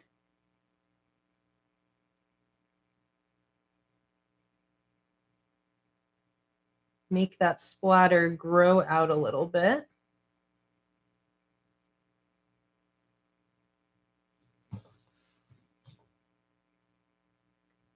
In the process too, I'm kind of like lightening up some of the bits of it.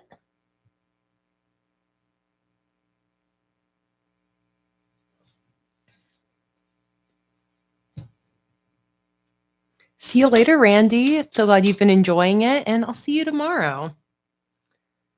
Okay, I like that. I think I would have probably chosen a different color if I could go back, but I am definitely not mad about that. And I can always, which I'm going to do now, I'm going to throw some green in here. So the splatter will actually be made up of a few different colors. I got some yellow in there. I got some green. I can even throw a little bit of brighter red in there. So it'll be kind of like a multicolored splatter. And then I'll do like another one over here somewhere. The splatter is very interesting because it's like kind of pulling away from the cleanness we've done up here, but I think it's in like a nice controlled way that I'm liking it. I think it's fun. It's just really fun to do too, honestly. The process, I feel like, makes it feel even more worth it. Oh, thank you, September. I'm glad you guys are liking it. Sometimes when I keep going with the spread, I know there's some people that will be like, oh, I wish you would have stopped. But can't help it. Can't help having fun. All right, let's blow on this one.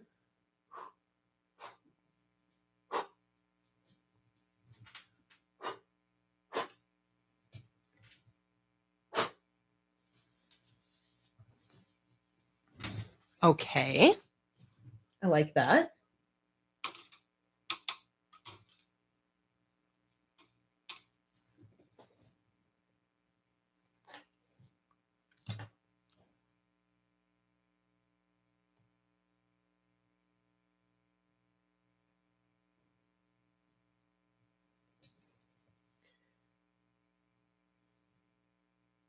Same thing here. I'm just going to like start mixing a few other colors into this splatter to have some of that fun color variation happening.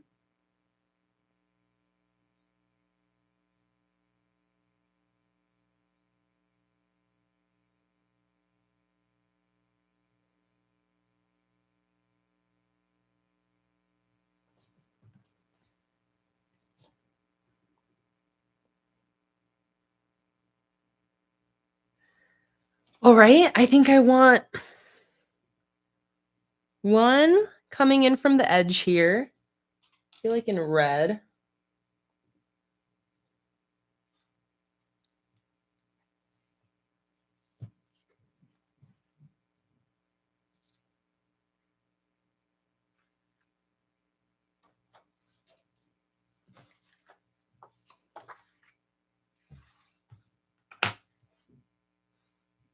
I'm also going to absorb up some of the water in these extra juicy parts of the splatter,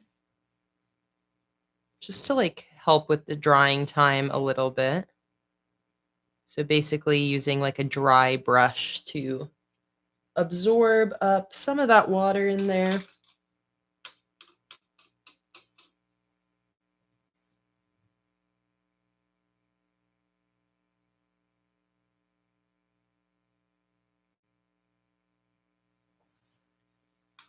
All right. Let's do red splatter.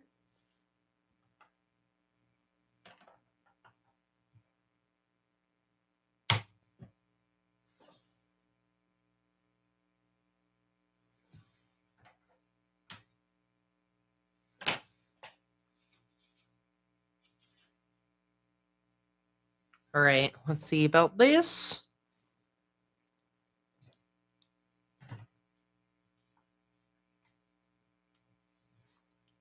I want it like right here.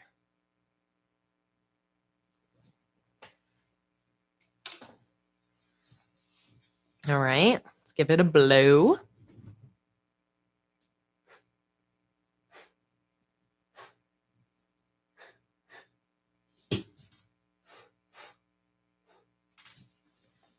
Perfect.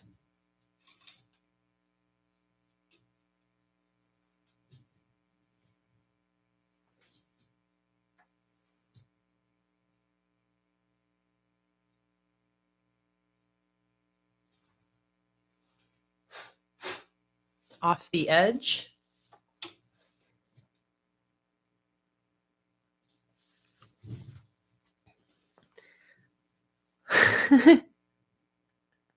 All right, and now let's do like one more splatter over on this side.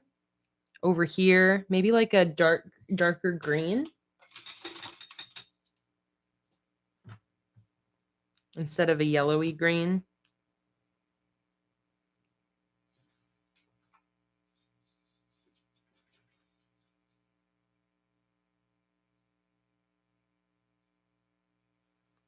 All right, let's give this a try. Over here this time. And also put a little backing here so I don't have to worry about my other pages. And I want this to drop right here.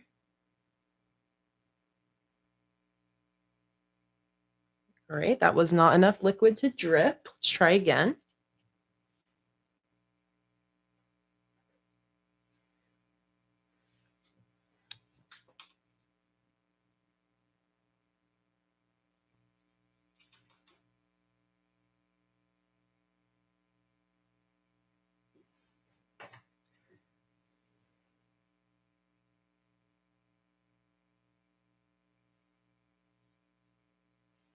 Okay, got a nice juicy drop right there.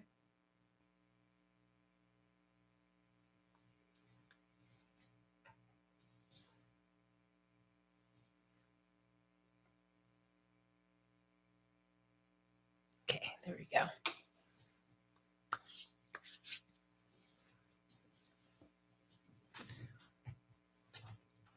Let's blow that. Oh, I'm running into the camera.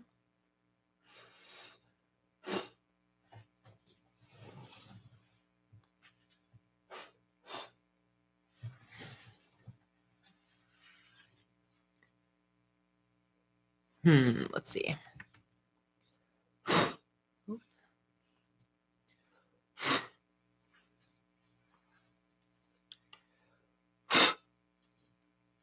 Went a little bit onto my header, but that's okay. Maybe I'll just do another small splash over here that also goes onto my header a little bit.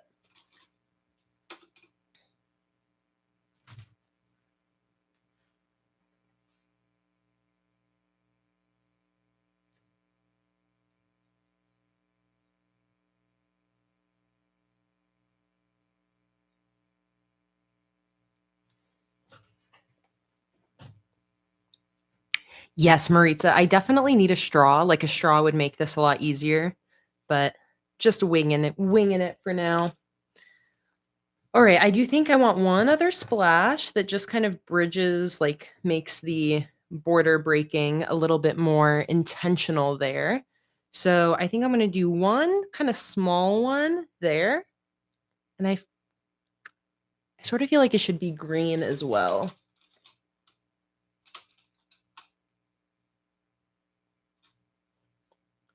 Maybe just a little lighter.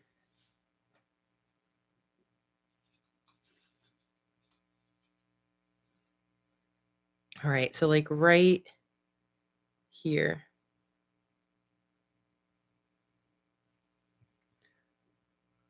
All right, that one really landed close to the border, but that should be good. I'm trying to think now if I have anything that would work like a straw. I mean, maybe just like a little paper straw might help me out a little bit. See you later, September.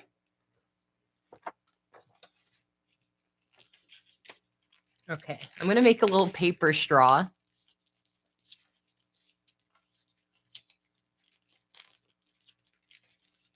Because especially this one's so close to that border that I want a little more control. Okay, let's try this out here.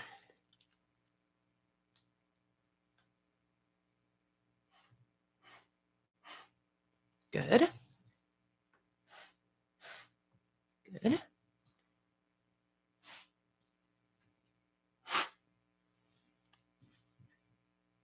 Okay, that worked out awesome. Oh, I just dunked my fingers in that paint. Thank you for that straw idea.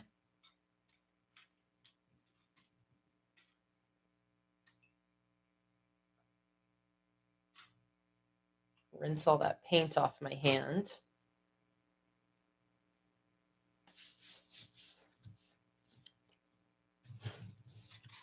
All right, let me use my paintbrush to fine tune that splatter.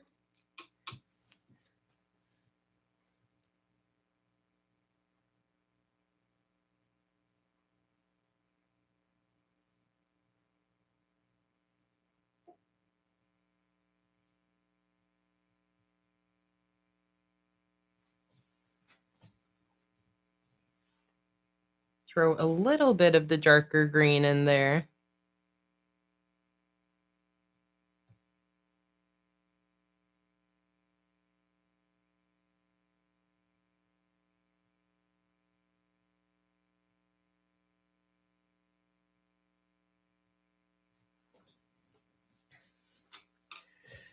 Okay, I think we're almost done.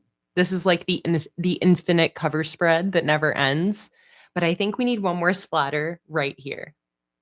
And what should it be? Orange, I think? Like orangey red, maybe? And I don't think I want it to be too big. Something like that. Okay. Last one.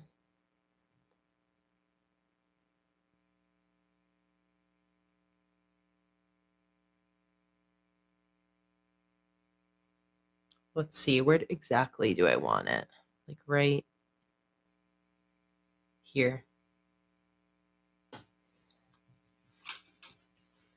And I liked my paper straw.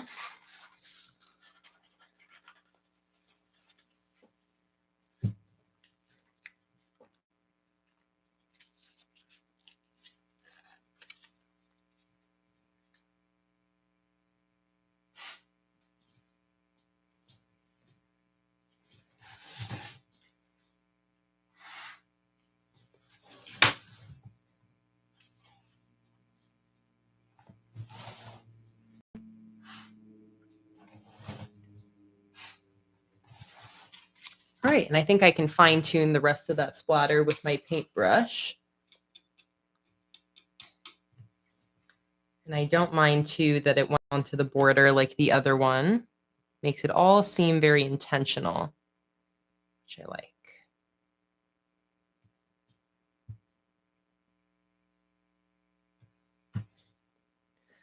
All right, I'm just going to sprinkle in a couple more little drops here and there.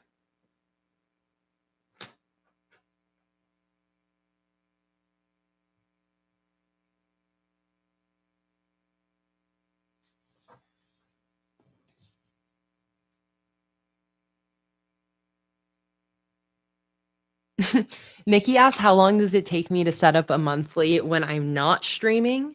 Um, that is such a tough question, Nikki, because there's so few times that I set up my monthly alone.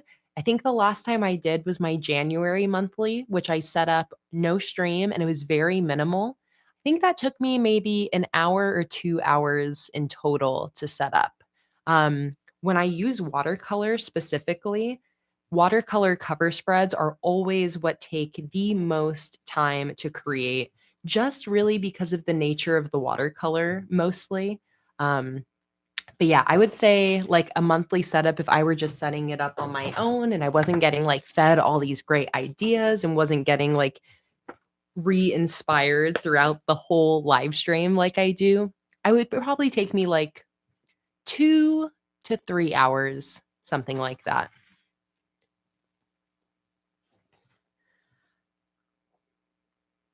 This cover spread, it turned out so interesting.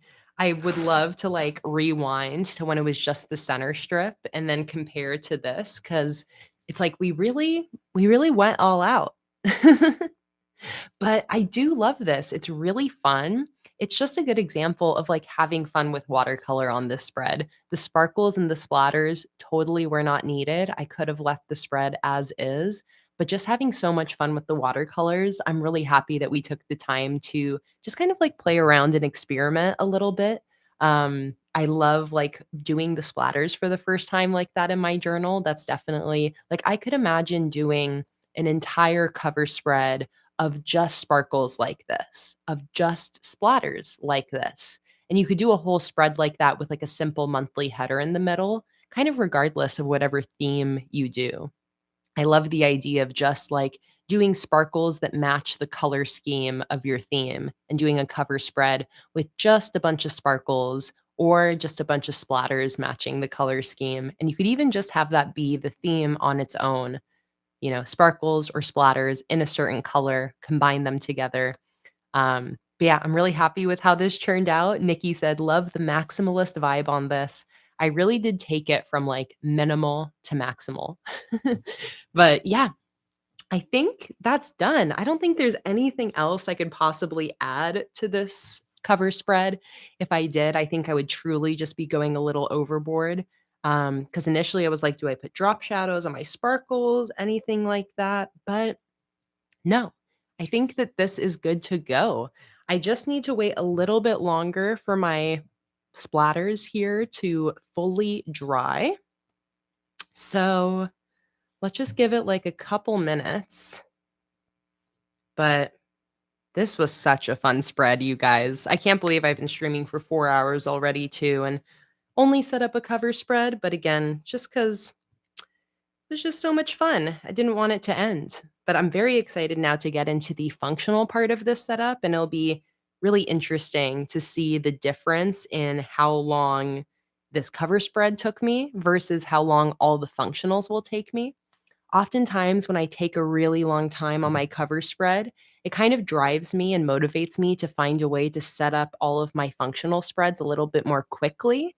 And I'm very happy that I got all of those printables printed ahead of time for this setup. So I'll definitely be taking advantage of some of these printables later on in this setup. But yeah, just so happy with how this turned out. While I'm waiting for it to dry, I'll just do a little uh, Instagram story sneak peek so people can kind of see how this setup is going so far. Get all my watercolors set up here. Satisfying.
When I create cover spreads like this that take like multiple hours and are pretty artistic, it makes me feel like an art YouTuber. Like we're not bullet journaling even right now, just making some art.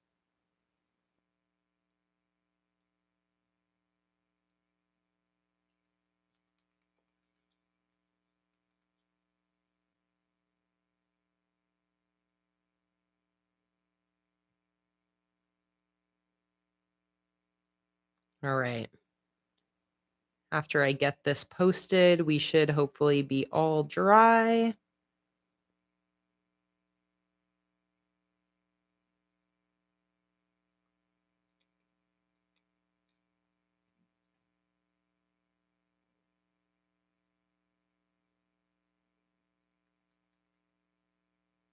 Okay. Let's see how I'm doing. Dry, dry, dry. Mostly dry. I can tell this splatter down here is the only one that's still wet. So I'm just going to give it a little blow.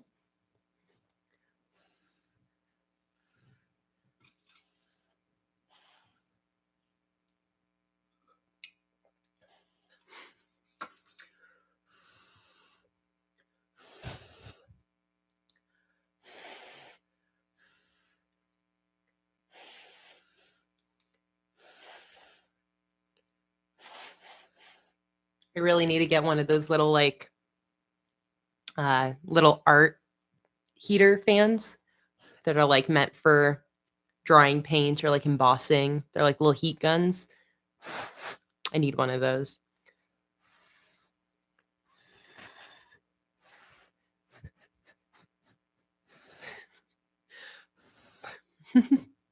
Just laughing at myself.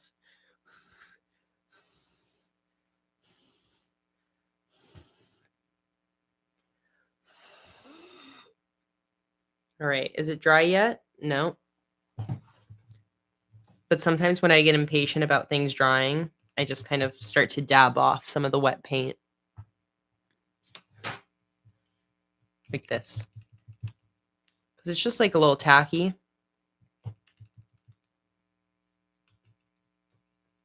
So if I just do that, should be pretty much good to go. All right. I have so much paint all over my hands from that, but that was so much fun. And that is my finished November cover spread.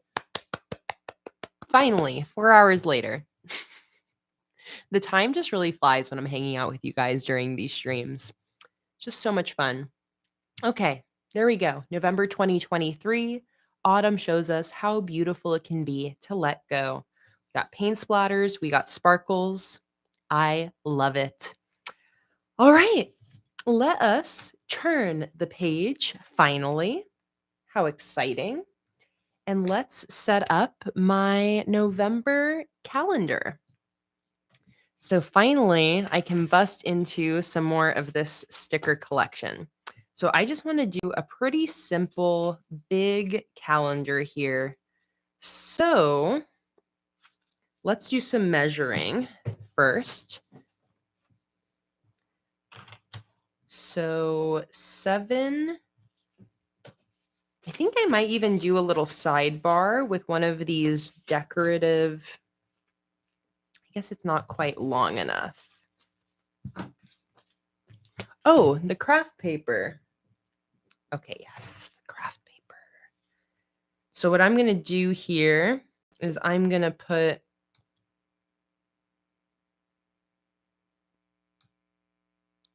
4 days on this side.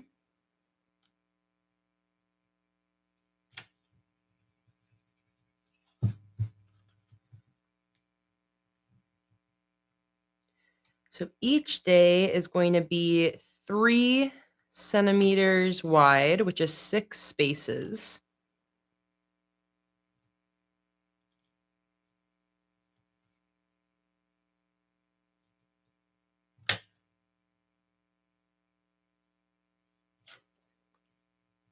And then 3 on this side.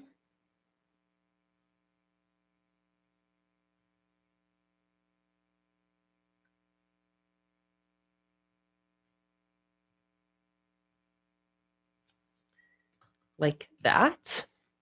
And then how many weeks does November have? I think probably just 5.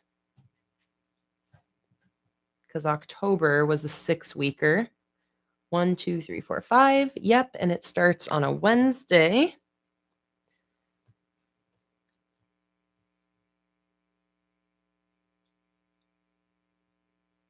So let's see here. We got 15 plus 1, 2, 3, 4, 17 tall. That should give us 5 boxes this way.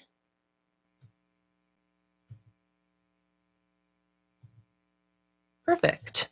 So I'm going to have this be a floating box style calendar, which I can't even remember the last time I did a floating box style calendar. So this will be fun. Let's just draw out that calendar right away, not dilly-dally with it. I am really going to try to be pumping through the rest of these monthly spreads. And I'm probably just going to call this stream done when it's time for me to go eat dinner. We've been going for 4 hours and 10 minutes. I imagine we'll probably go for about 5.5 hours. And hopefully I can get all of my monthly spreads done in that time. But if for any reason I don't get anything or everything finished that I wanted to today, fortunately, I have another live stream tomorrow, which is already designated as like a part 2 of this stream. So I'm not really, I think that's why I've been just feeling good about taking my time, because I am not really in any rush at all, since I already know that I'm going to be spending tomorrow bullet journaling as well. So, but that being said, I usually can get my functional spreads set up pretty quick. So I have a good feeling about what we're going to get done. Thank you to whoever just placed an order for some stickers. I can't wait for you guys to get your stickers. I just shipped out 80 orders in the last like day and a half. 50, I think 50 shipped out yesterday, and then another 30 this morning. So if those were one of your orders, those are headed on their way to you now. I also just recently shipped out the Autumn Nights Patreon rewards for my August patrons. So those are also on the way. But so if you are placing an order over this weekend or anything like that, it will not take long to ship. So I'm nearly done with my order queue. Again, I think I have like maybe 50 orders left. All right, I love the floating box style calendar. The only reason I don't do it more often is because it just is a lot more box drawing, which is not always the most fun, but I do always really love how these floating calendar or floating box calendars turn out. So every so often, I am willing to draw a million lines for it.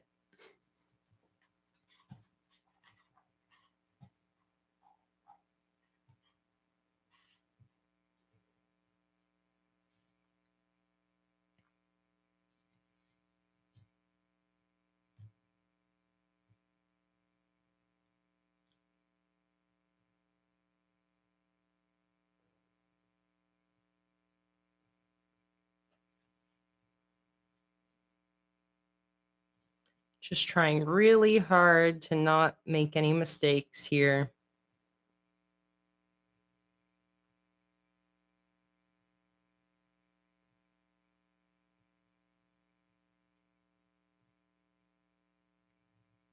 And so far, so good.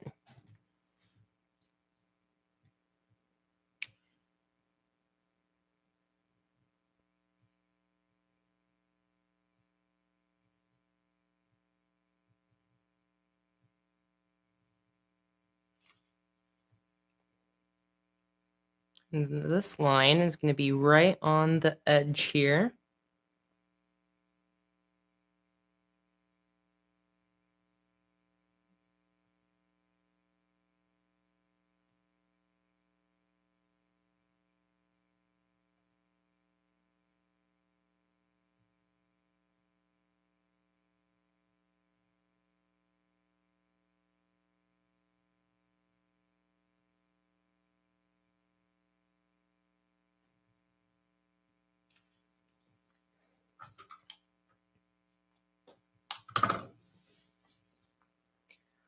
Right, and then over here.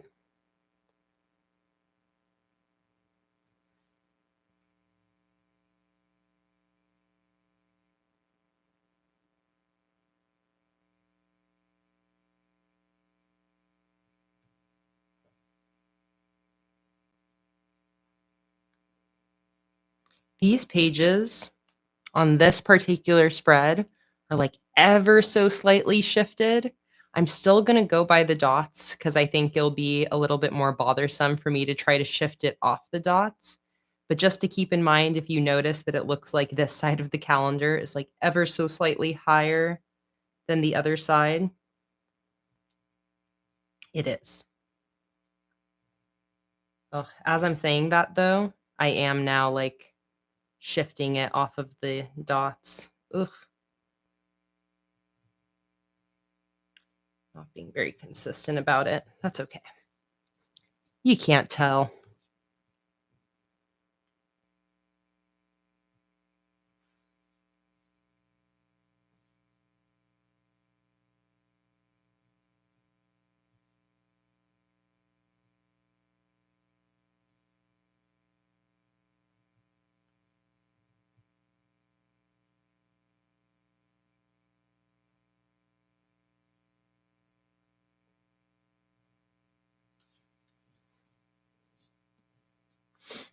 All right, getting there.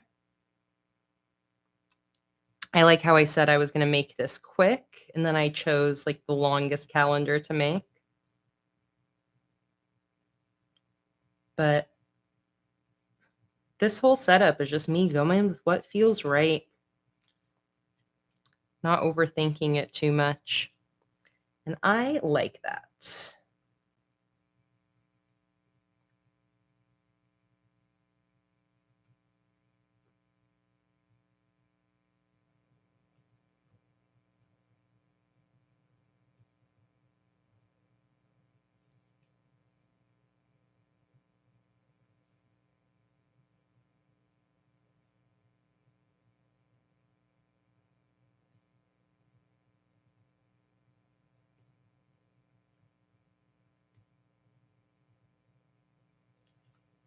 All right, one more vertical set of lines, and then I can go in and do the horizontal sets.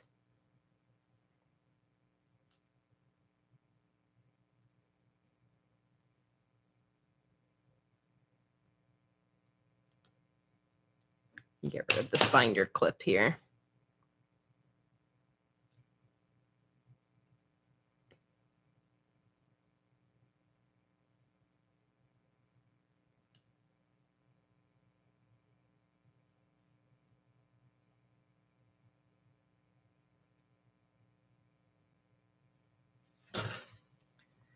All right, there we go. Yes, Lauren, I would love to see your November reflection page. All right, let's draw out all of these horizontal lines. And then I should be able to finish the rest of the spread pretty much entirely with stickers. This is going to be most time-consuming part of this.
So many lines.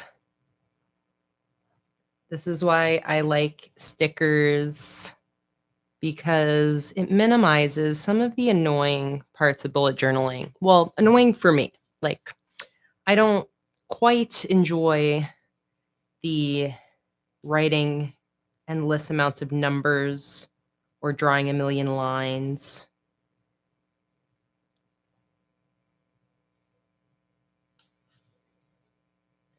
Maybe I should make some sticker sheets that are just like 6x6 boxes like this.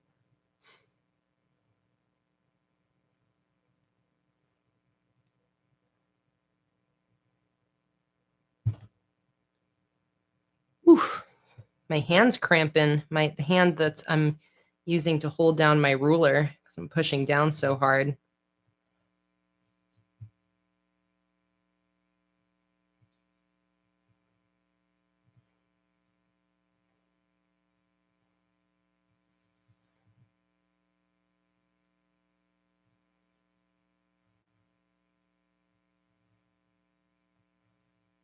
All right, almost done.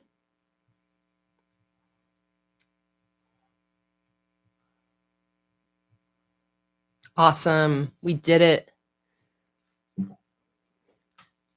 We did it. Maritza, am I doing weekly spreads or functional spreads today? I was planning on setting up at least one weekly initially. I don't know if I'm going to get to it. We'll see. But if whatever weeklies I don't set up today, I'll be setting up all the rest of my November weeklies tomorrow. But I definitely will be setting up my functional monthly spreads right now. Okay, so this is going to basically be like my November header on this side of the page. So let's go in with my Autumn Leaves monthly kit. Where did I put it? Right here. And sheet 2 has number circles and weekly headers. So this is what we're going to be using for all of this now. So let me grab my tweezers.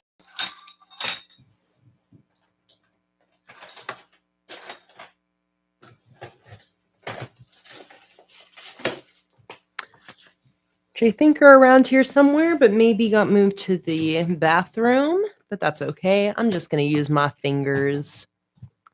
All right, it starts on a Wednesday. So I'm going to use these little number circles in the top left corner of each box to do my dates here. Keep it simple. I like using number circles because it minimizes the chance of me messing up my dates. That being said, though, I have maybe twice sent my patrons a new sticker kit that was missing a number. Sometimes I even managed to mess up the numbers while designing the stickers and don't catch it until my patrons message me and they're like, by the way, Kay,